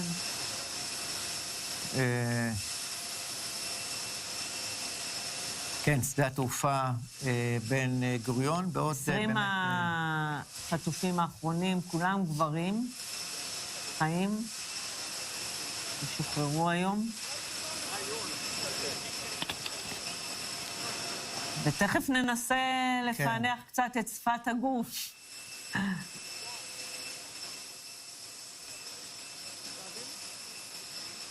של... רק נחכה, הוא מגיע לבד, נכון? לפי מה שאנחנו יודעים, הוא לא מגיע עם רעייתו. הוא בדרך כלל באמת סוליסט בעניין הזה. לא, זה כל כך... זה באמת ביקור בזק, זה אפילו לא לעשות לילה בשום מקום. כן. הלילה במטוסים. לילה במטוס. כן, גם בהלוך וגם בחזור, צריך לומר. טיסה של כ-12 שעות. השטיח האדום, צריך להגיד בימים שאחרי 7 באוקטובר, השטיח הזה נפרס שוב ושוב בנסיבות קשות. הייתה פה רכבת אווירית של באמת מנהיגי עולם. מנהיגי עולם שבהמשך גם הפנו לנו עורף. כן, אבל אז, ועכשיו השטיח הזה... ראש ממשלת ספרד שהגיע לפה וביקר בקיבוצי העוטף ובזוועות, פשוט, לא יודע אם שינה את אורו, או שהוא כל הזמן היה ככה, אבל... פשוט גילה עמדה... נזכור לו את הרגע. כן, נזכור לו לגמרי את הרגע... כן, שבאמת בימים שבאו אחר כך היה פה גם... אני לא רוצה להגיד... משהו אולי שצריך להגיד, שטראמפ מגיע לפה בשיאו של משבר, הממשל נמצא כרגע בהשבתה. בלוק. ממש במה שנקרא shut down. אז יותר כיף פה. נכון, אולי מצד אחד, אבל מצד שני גם צריך להעריך את זה, כי לא כל נשיא היה עוזב כרגע את הבעיות הפנימיות שיש לו, ויש לו בעיות לא קטנות שם, ומגיע לכאן. כן, הנה כיכר החטופים, המסך שלנו מפוצל, כמו רוב המסקים. כן, כיכר החטופים. היום הזה, כיכר החטופים וטראמפ, שתכף נוכל לראות אותו יורד מהמטוס הנשיאותי, האיש שעשה את הבלתי יאמן, שעשה קסם דיפלומטי. כן, צריך לומר, בכיכר החטופים יש שלטים בעד טראמפ, כמובן. שמניפים שם. זה, מגיע לו. למי יותר הקרדיט, חבר הכנסת קרויזר, לטראמפ או לנתניהו? בסופו של דבר יש כאן ראש הממשלה שהלך על המהלך הזה, מהלך שאנחנו צידדנו בו כל הזמן, ואמרנו שאפשר, גם כאן, בבמה הזו, אפשר להביא את כולם בפעימה אחת. אז למה התנגדתם? אנחנו תמיד מתנגדים לעסקות, אנחנו עם אויבים, מבצעים דבר אחד, ולהרוג אותם. לא, אנחנו לא מנהלים משא ומתן עם אויבים, ולא ננהל משא ומתן. לא, אבל חבר הכנסת קרויזר, אז איך תשחרר את החטופים אם לא תנהל משא ומתן? ואני חושב שההתנגדות שלכם... בואו רגע נעצור. רגע, נשיא טראמפ שנייה, בואו נראה.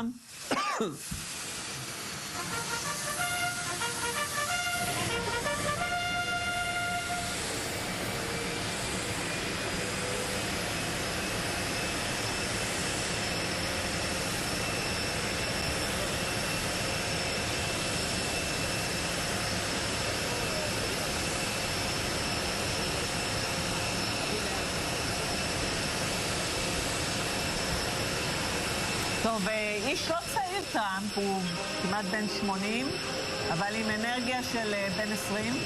כן, בוא נשמע את ה...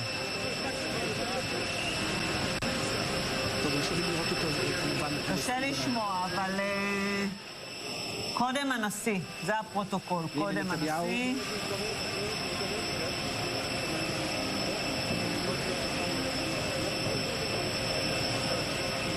אנחנו פשוט צריך לומר, רעש המנועים, משום מה עדיין, משום מה לא יודע למה הם עובדים, הם קצת מסיחים את הדעת. אולי צריך פה איזה, כן, קורא שפתיים. ביקור כל כך קצר שהוא אפילו לא מכבה מנועים. כן. טוב, השניים האלה נפגשו לפני 10 ימים בבית הלבן, ומאז הכל היסטוריה. הכל קרה מאוד מהר.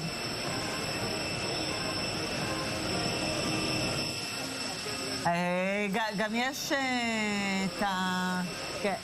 קרויזר, רצית להגיד משהו על ה... אני אומר, זה מהלך שאני חושב שלא רק ב10 ימים האחרונים נתניהו וטראמפ דנים בו, אני חושב שראש הממשלה בנימין נתניהו גם לשאלה הקודמת אמר, בימים הראשונים למערכה הקשה הזאת, שהוא ישנה את פני המזרח התיכון והוא ישיב את אחרון החטופים הביתה.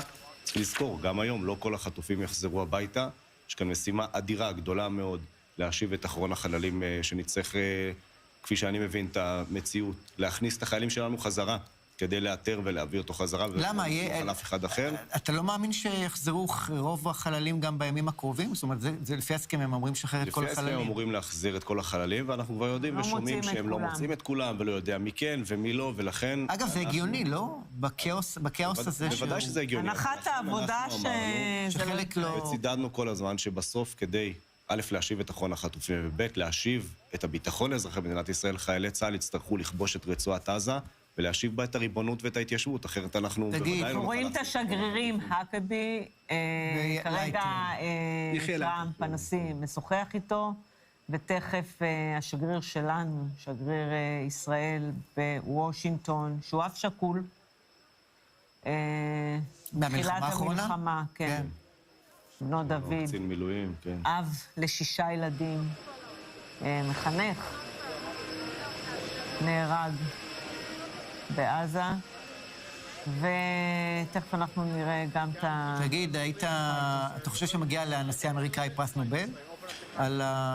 אני חושב שמגיע לו הרבה מאוד דברים, אנחנו גם אבל צריכים להסתכל ולהישיר מבט בתוך החגיגה הגדולה הזו, ושאלתם, יש כאן מחאה של כמה חברי כנסת שלא מגיעים. המחאה היא כואבת, כי בסוף יש עכשיו חמאס שאנחנו מנהלים איתו משא ומתן. זאת אומרת, יש חמאס בעזה ששחרר את החטופים שלנו. זה לא שהגענו, מצאנו אותם, השמדנו, והאזרחים בעזה השיבו לנו את החטופים, אלא יש עדיין ארגון טרור ברצועת עזה, שהוא מחזיק עדיין... יכול להיות שאין לך ברירה, חבר הכנסת קרויזר. יש לנו ברירה, בוודאי שאין. איזה ברירה? לא עשו את זה שנתיים. תראה, הלחימה בעזה הייתה לחימה קשה מאוד. המחיר של 915 נופלים, כפי שדיברנו גם על בנו של השגריר, זה מחיר דמים. אתמול הייתי בהזכרה של עוד חבר. כמעט כל יום אני נמצא בהזכרות של חברים. הוא נפל בלבנון, במוצאי שבת בחבר שנפל בכפר עזה. אנחנו בעיצומו של אירוע שאנחנו סוברים שבסופו של יום אנחנו נצטרך חזרה לחזור לרצועת עזה. כשאתה רואה את חמאס שם, יוצא כזה מאחור, ברור שהוא על 4, אבל הוא קיים. הוא חי, נכון. מה אתה מרגיש? זה כואב, כי אני נזכר, ממש בזמן גלעד שליט הייתי בקבע. ואני זוכר את האופוריה שגלעד משתחרר, ואת הדיבורים לפני השחרור שלו, ולפני המחירים, וכן, וזה שווה, ועסקה בכל מחיר, ואנחנו יודעים מה המחירים של העסקאות האלה. כי לא אכפנו את מה שהיה צריך. לא, אבל כי העסקאות האלה מגיעות עם ערבויות בינלאומיות של טראמפ. אבל חבר הכנסת... בואו נשמע קצת מהקולות בנתב"ג. יש פרוטוקול מוזיקלי. אתם שומעים את ה... כן. השירים הטובים. כן. מסמנים שזה סוג של יום חג.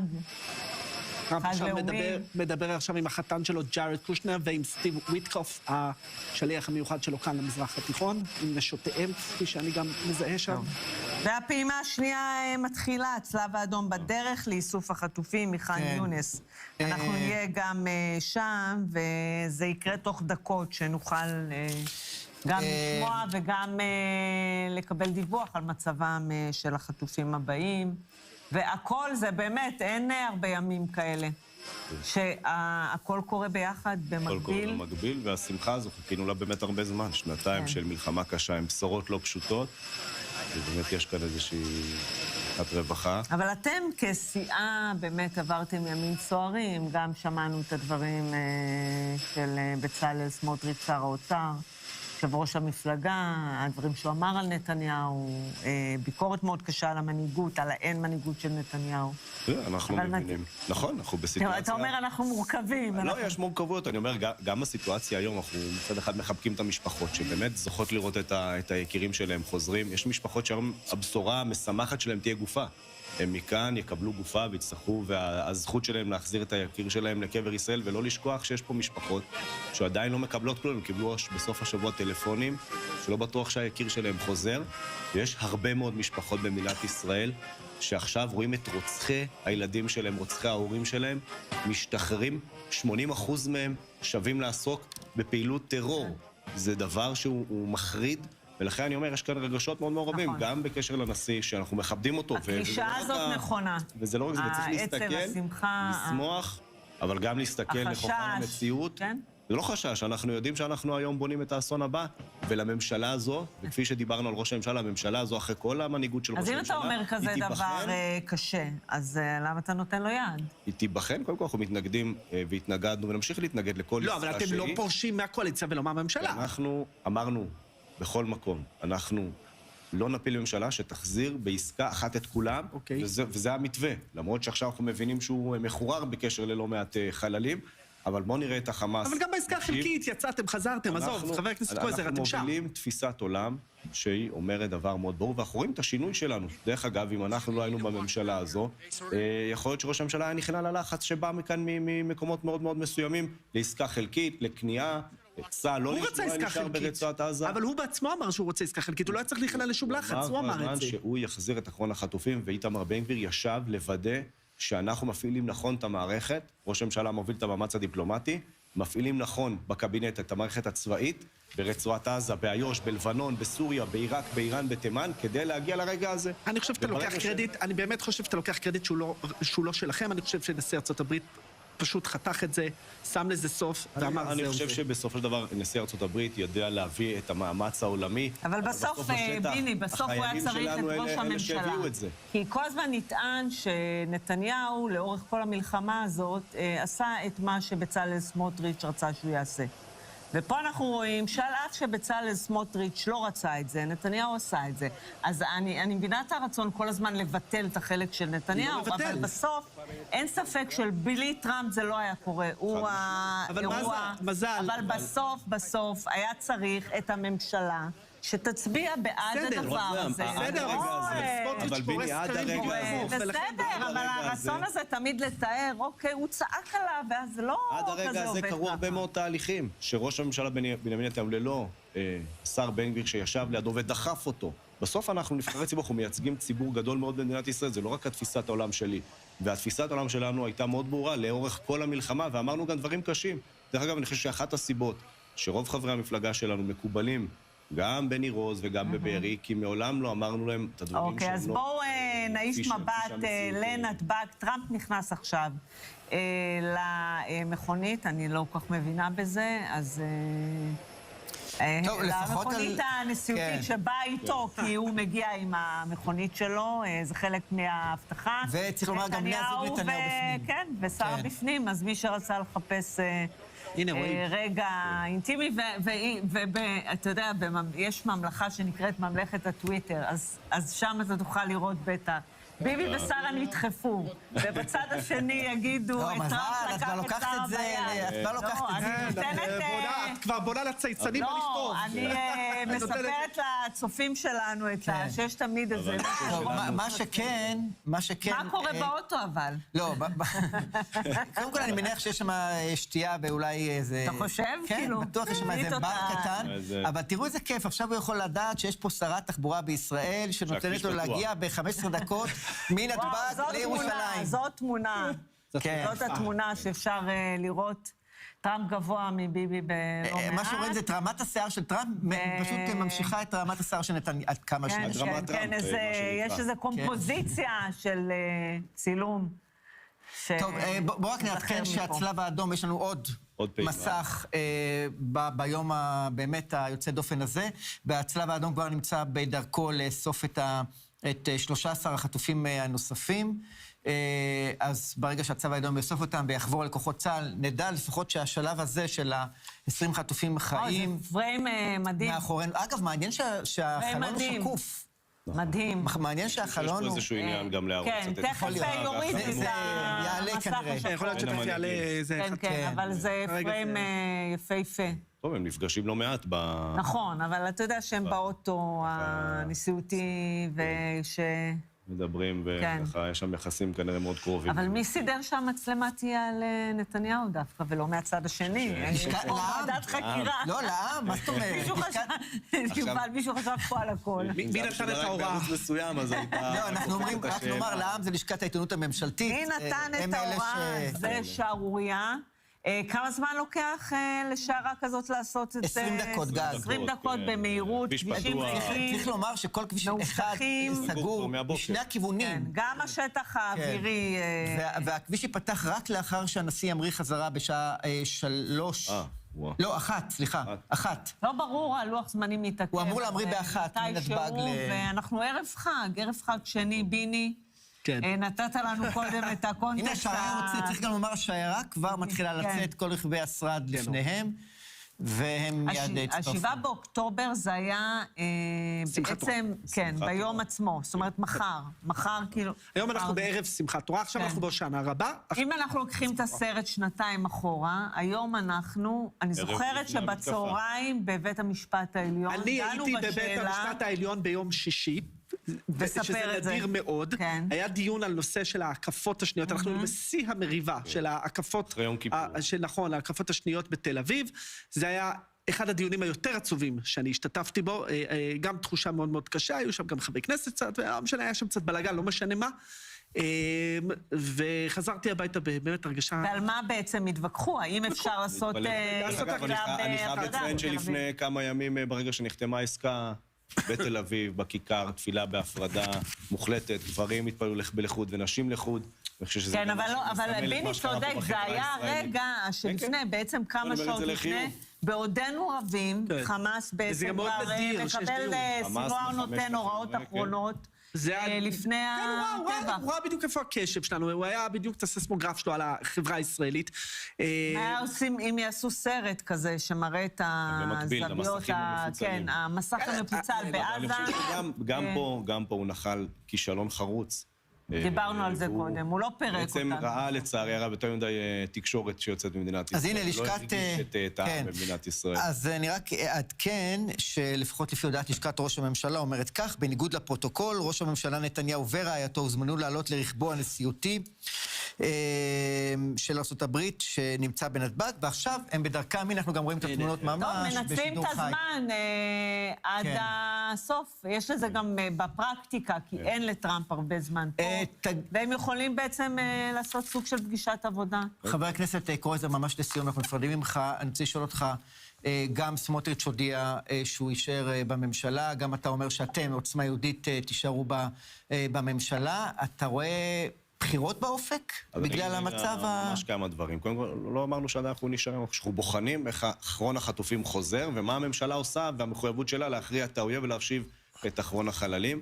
אבל לפני השאלה הגדולה על בחירות, אני חושב שלנו כחברי כנסת, בוודאי גם כמי שהוביל פה לא מעט חקיקה למען המשפחות של החטופים, השבים והחללים, יש לנו פה המון עבודה כאן בבית הזה, לוודא שהמשפחות של השבים החיים, של החטופים החללים... אתה הובלת איזושהי הצעת חוק, איך להסדיר את מעמדם, לצערנו, זה לא קרה קודם. סבר של חקיקות שעשינו, החלף שכר לחטופים כשהם היו בשבי, התגמולים למשפחות, תיקון לחוק פדויי שבי, ועכשיו באמת יחד עם המשפחות... זה היה משהו שלא היה קיים קודם? לא היה קיים. התיקון לחוק פדויי שבי, הוא דובר על מסגרת מאוד מצומצמת של חיילים ואנשי כוחות הביטחון.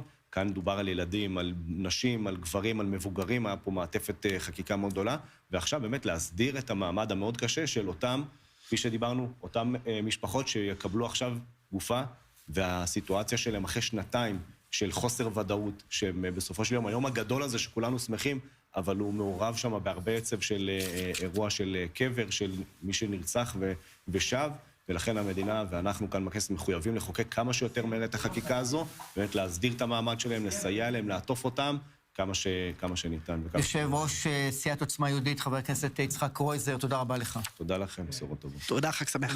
כן, מזל, בין לבין, בין שבעת פריים כזה לפריים אחר. הם בשטח ישראל, ובאמת, המצלמה צריכה לזוז. היום, לכל כך הרבה מקומות ומוקדים, יש, את יודעת, מתנקז. יש פיוט יפה שאומרים בראש השנה, לפני התקיעות שופר, עין במר בוכה ולב שמח, ואני חושב שזה מאוד מתאים. בהחלט, כן, יש, זה תופס אותנו בכל מיני, אני כשהגעתי לכנסת, אז הגענו מאוד מאוד מוקדם, והיו גם משפחות, גם בכניסה. כן. הייתה אימא, לא אזכיר את שמה, שבנה חטוף, אבל אינו בין החיים חלל, והיא באה לפה, והרגע הזה שאתה מבין שהיא לא תראה אותו יותר, ונקווה שיהיה לה לפחות קבר למשפחה הזאת, להגיע אליו, לסגור מעגל, זה חלק מהבכי גם של היום הזה.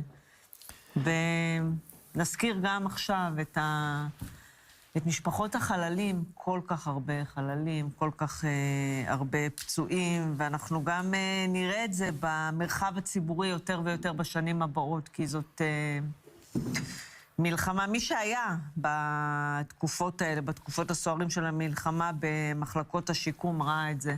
וזה יהיה חלק מאיתנו. כן, אז אנחנו במשדר מיוחד היום הזה, ועכשיו מצטרף אלינו חבר הכנסת גלעד קריב והדמוקרטים. בואו נשים רגע את הפוליטיקה בצד. ספר לנו איך אתה מרגיש ככה ביום כזה. בוקר טוב, מועדים לשמחה. סוף כל סוף אפשר לנשום. עזבנו אתמול את כיכר החטופים בשעת לילה מאוד מאוד מאוחרת, כעבור כמה שעות חזרנו לשם. הדבר שהכי ריגש אותי הבוקר הזה, ממש עם זריחת החמה בכיכר החטופים, לראות שם את בני משפחות החטופים שלא חזרו בחיים, שהיו שם כדי לשמוח יחד עם המשפחות שהיום... זה תמצית הגבורה. זה תמצית הגבורה של הציבור הישראלי. התרגשות גדולה ושמחה גדולה. בשנתיים האחרונות, כמה פעמים היית בכיכר החטופים? מאות, אבל אני רוצה לומר לך, באמת, אנחנו לא העניין. נכון. לא הייתה פעם אחת שהגעתי, ואני אומר לך שביקרתי שם לפעמים פעמיים ביום, לא הייתה שם פעם אחת שלא היו עשרות ומאות ישראלים, שעל פניו לא קשורים למשפחות החטופים, לא קשורים בקהילות העוטף, לא קשורים בקהילת הנובה. הכיכר הזו, מאותה שבת שבה אביחי התיישב עם הכיסא פלסטיק הלבן מול שער הקריה, וממש באותו ערב כבר הכתירו את הכיכר של המוזיאון ככיכר החטופים. הכיכר הזו הייתה במשמרת מתמידה של ישראלים וישראליות, והיום הזה מגיעה גם להם ברכה, בצד משפחות החטופים, בצד הנשיא טראמפ, בצד כל הגורמים שמעורבים באירוע. חלק מהנוף העירוני. זה הפך באמת, כאילו, עברת שם, וזה היה...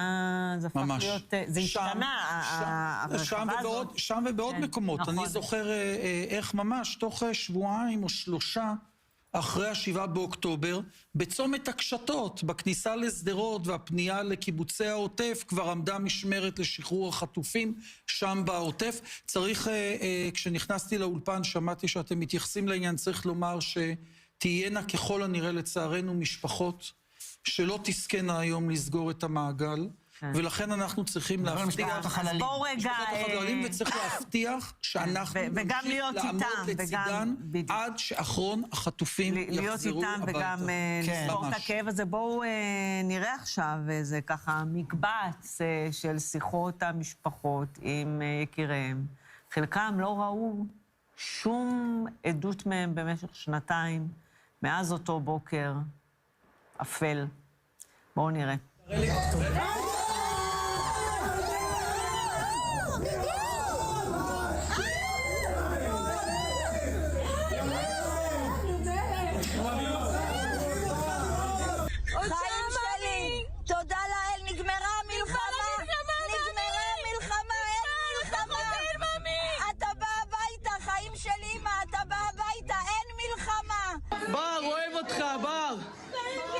בר אח שלי, בר אוהב אותך, בר אוהב אותך, תביא את שגב, אלוף העולם, חיים שלי. מה אלקנה? דבר כפרה עליך, דבר. הכל בסדר, תירגעו, הכל בסדר. אוהבים אותך, נשמה שלי. כל עם ישראל מחכה לך, הקדוש ברוך הוא איתך, שמר עליך, שומר עליך, והיום הוא מוציא אותך משם. תודה רבה לשם, אלוהים שומר אותך.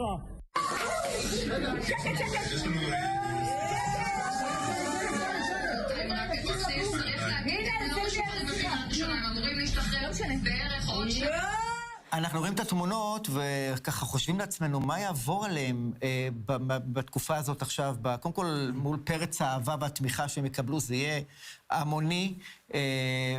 לצערי מדינת ישראל הפכה מומחית בעניין. בואו רגע נאמר משהו על התפקיד של הבית הזה. לבית הזה, תראו, יש אלפי עובדי ציבור ועובדות ציבור מסורים במערכת הבריאות, מערכת בריאות הנפש, הרווחה שילוו ויטפלו. הבית הזה צריך לעשות שני דברים. הבית הזה, הכנסת. הבית הזה צריך לעשות שני דברים. להסיר כל מכשול בירוקרטי בטיפול, לא רק בחטופים ששבו במשפחות, במשפחות השכולות, בפצועים, בנפגעי הלומי הקרב, נפגעי הנובה, והדבר השני זה לדאוג שכל התקציבים שנדרשים לתהליך השיקום של בעצם אלפים רבים, החטופים היום אנחנו חוגגים איתם, אבל זה אלפים רבים, שכל התקציבים יעמדו, וזו המשימה של הבית הזה, לא יודע מתי יהיו הבחירות, צריך לטפל בזה. חבר הכנסת קרויזר, והוא אמר אותו דבר. נכון, אני רוצה לומר לך, אז אני לא צריך לומר לנו לעתיד, אני רוצה לומר לך שיש תחום אחד, שבו לאורך כל הדרך, גם ברגעים הכי קשים של המאבקים, היה שיתוף פעולה פורה, וזה הנושא של הטיפול במשפחות השכולות, בחטופים ששבו, במשפחות שלהם, בנפגעי הנובה. בעניין הזה אני יכול לומר לך, אני וקרויזר בתוך צוות של חברי כנסת, אופוזיציה וקואליציה, שעובדים ביחד בקבוצות וואטסאפ, בנושא הזה לא תהיה אופוזיציה וקואליציה. חבר הכנסת קריב, איך אתם תדחפו את הנושא של הקמת ועדת חקירה ממלכתית? הרי זה תקוע. תראה, אני רוצה רגע לומר לך, כי תמיד כשאנחנו מדברים על ועדת חקירה ממלכתית, יש תחושה שיש פה בעיקר התנגחות אופוזיציה וקואליציה. ואני רגע רוצה להציע, להסתכל על זה מזווית אחרת. אני באמת מאמין שהכלי היחיד שיכול להביא להפקת לקחים זו ועדת חקירה ממלכתית. כדרך אגב, אני אומר לך, ראינו את הוויכוח בין צה"ל, השב"כ והמשטרה, מתי נמסרה למשטרה הודעה מוקדמת, רק ועדת חקירה ממלכתית. אנחנו נעשה הכל כדי לשכנע שזה לא עניין פוליטי, אלא צורך לאומי. אחרי שהם חזרו הביתה, יהיה לנו הרבה זמן. שזה יום שבו הם במוקד העניינים. חבר הכנסת גלעד קריב, הדמוקרטים, תודה רבה. בשורות טובות ועד אחרון החטופים. הזמן אנחנו מקבלים עוד ועוד סרטונים, לא את הכל אנחנו יכולים עוד להראות, אבל בהמשך. עידית אוהל, אימא של אלון אוהל, האישה העדינה, עדינת הנפש הזאת, היא מספרת, ראינו אותו, הוא נראה מדהים, הוא עומד על הרגליים, הוא חמוד ברמות, ובאמת, גם אלון, כן, אז רק אמר שאנחנו נכנס לכולנו ללב. בחור צעיר, מוזיקאי, שהיה בנובה, ביום בוקר מקסים, הנה, תראו את התמונות על המסך עכשיו, פרץ השמחה, באמת היוצא דופן, שקשה בכלל לשלוט עליו ברגעים כאלה. שלום, חברת הכנסת אפרת רייטן, הדמוקרטים. שלום, בוקר טוב. גם את לא ישן כל כך. נכון, אני לא ישנתי מרוב התרגשות. אני מוכרחה להגיד שכבר כל הימים האחרונים, בכל פגישה שלי עם המשפחות של החטופים, פתאום ראיתי איך הם נראים עם פנים מוארות. זה היה לנו חדש, גם לאמן חזרה את שרירי החיוך, חיוך גדול ועד הסוף. זה דבר שהוא פשוט, הוא אושר גדול, זה באמת האושר המוחלט. היום הזה... וצריך כמובן לזכור. תראו, היום הזה הוא באמת יום מאוד מאוד מורכב. הלב שלנו יוצא כשאנחנו רואים את התמונות המאירות האלה, ויחד עם זה, הדבר הראשון שבבוקר עשיתי היה להתקשר ולשלוח הודעות, גם לנופלים, למשפחות של הנופלים, וגם למשפחות של החטופים שלא יודעים מה יהיה איתם, מה יהיה בגורלם, וצריך לחזק אותם כל כך ביום הזה. דמיינו מה עובר עליהם ביום הזה, איזה סערת רגשות.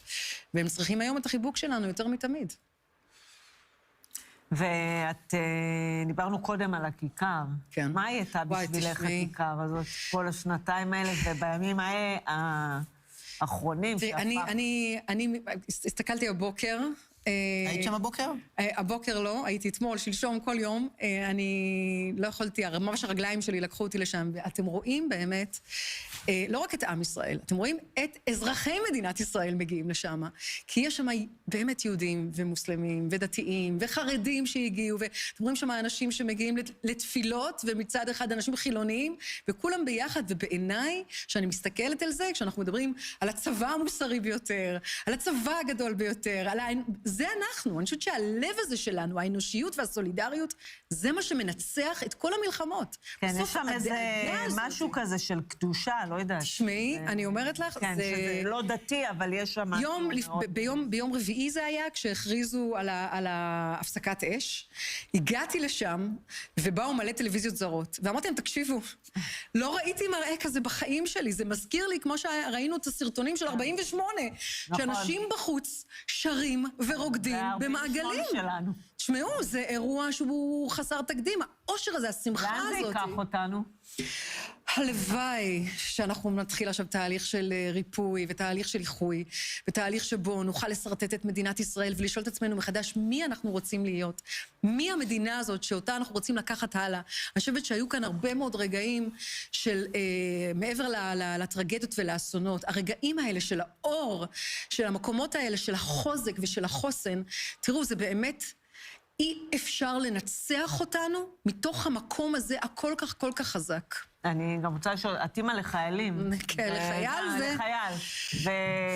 ולא תמיד הלילות היו קלים בשנתיים. אוקיי, אז אם עוברים לפסים האישיים... כן, כי הכל פה, את יודעת. הכל זה לאומי ואישי מתגלגל בו ביחד. אז קודם כל אני רוצה, את יודעת מה? אני מסתכלת למצלמה הזאת. שלך. שלי.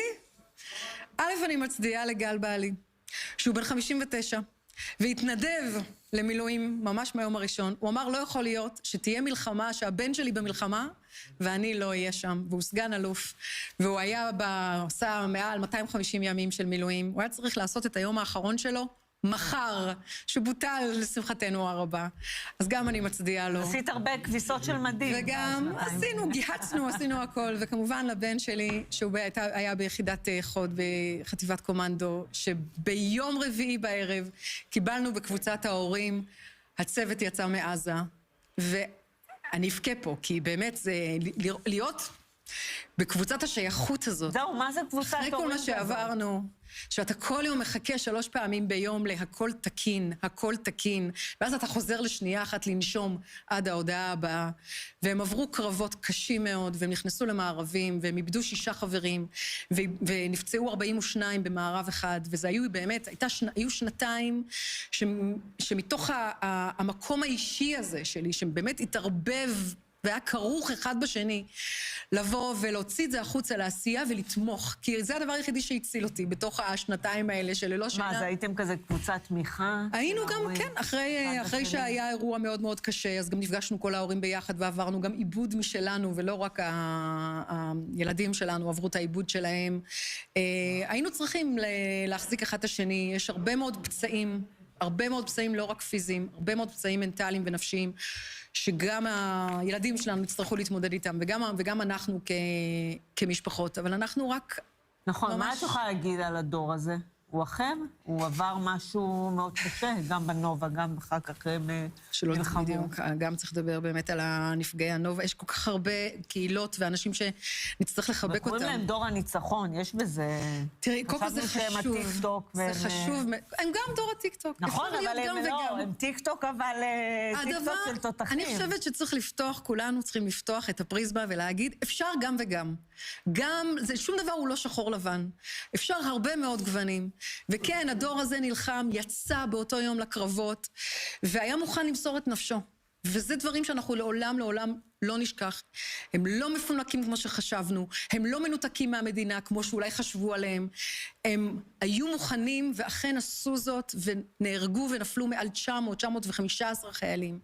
וזה דבר שהוא בסוף חרוט על לוח ליבנו, ואנחנו חייבים תמיד בכל יום לזכור את זה. האנשים, הילדים האלה, בעלי המשפחות, הם, איך אמרו כשקמה המדינה הזו?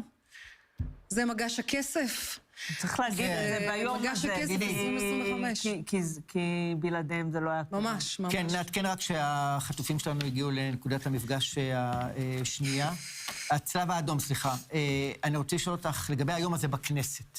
כן. איך את רואה יום כזה שבו גם הנשיא האמריקאי ביום באמת היסטורי מגיע לנאום כאן, גם אירוע כאן בכנסת, גם האירוע בחוץ שבו חטופינו שבים הביתה?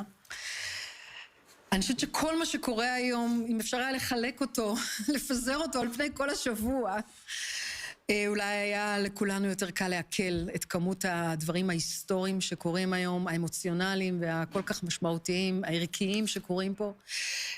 אני שמחה שהנשיא טראמפ מגיע לכנסת. אוקיי. אני חושבת ויודעת שבלעדיו זה לא היה קורה, לא היה קורה עכשיו, זה לא היה קורה. את מדמיינת אולי תוכלי לפגוש אותו? כאילו להידחף לאיזה, מה היית אומרת לו? יש תקדים אורן חזן. נדמה לי שזה פחות מתאים לך. אולי זה, למרות שזה לא מופיע בסדר היום. לא, תשמעו, הייתי באמת לוחצת את ידו. אגב, הבנתי שגם מרים אדלסון נמצאת כאן בכנסת, גם את ידיה צריך ללחוץ. הייתה לה תרומה משמעותית ליום הזה. הוא בסוף עשה את זה. הוא באמת באמת עשה את זה. קסם. אלון אוהל בשטח ישראל. האמת היא, הוא לא... אלון אוהל. אלון אוהל בשטח ישראל. אז בואי, אנחנו ניפרד ממך. אגב, זה לא קסם. זהו איש של משאים ומתנים. הוא מבין ביזנס. והוא החליט לסגור. זה נס. 20 חטופים חיים יגיעו לפה היום. זה נס. על הרגליים, בעזרת השם. The art of the deal. אז אנחנו, חברת הכנסת אפרת רייטן הדמוקרטים, תודה רבה לך על השיחה הזאת. טוב, אנחנו רואים כרגע את הצלב, התמונות של המסך, הן תמונות של רכבי הצלב האדום בעזה. חמאס שומר באמת על כללי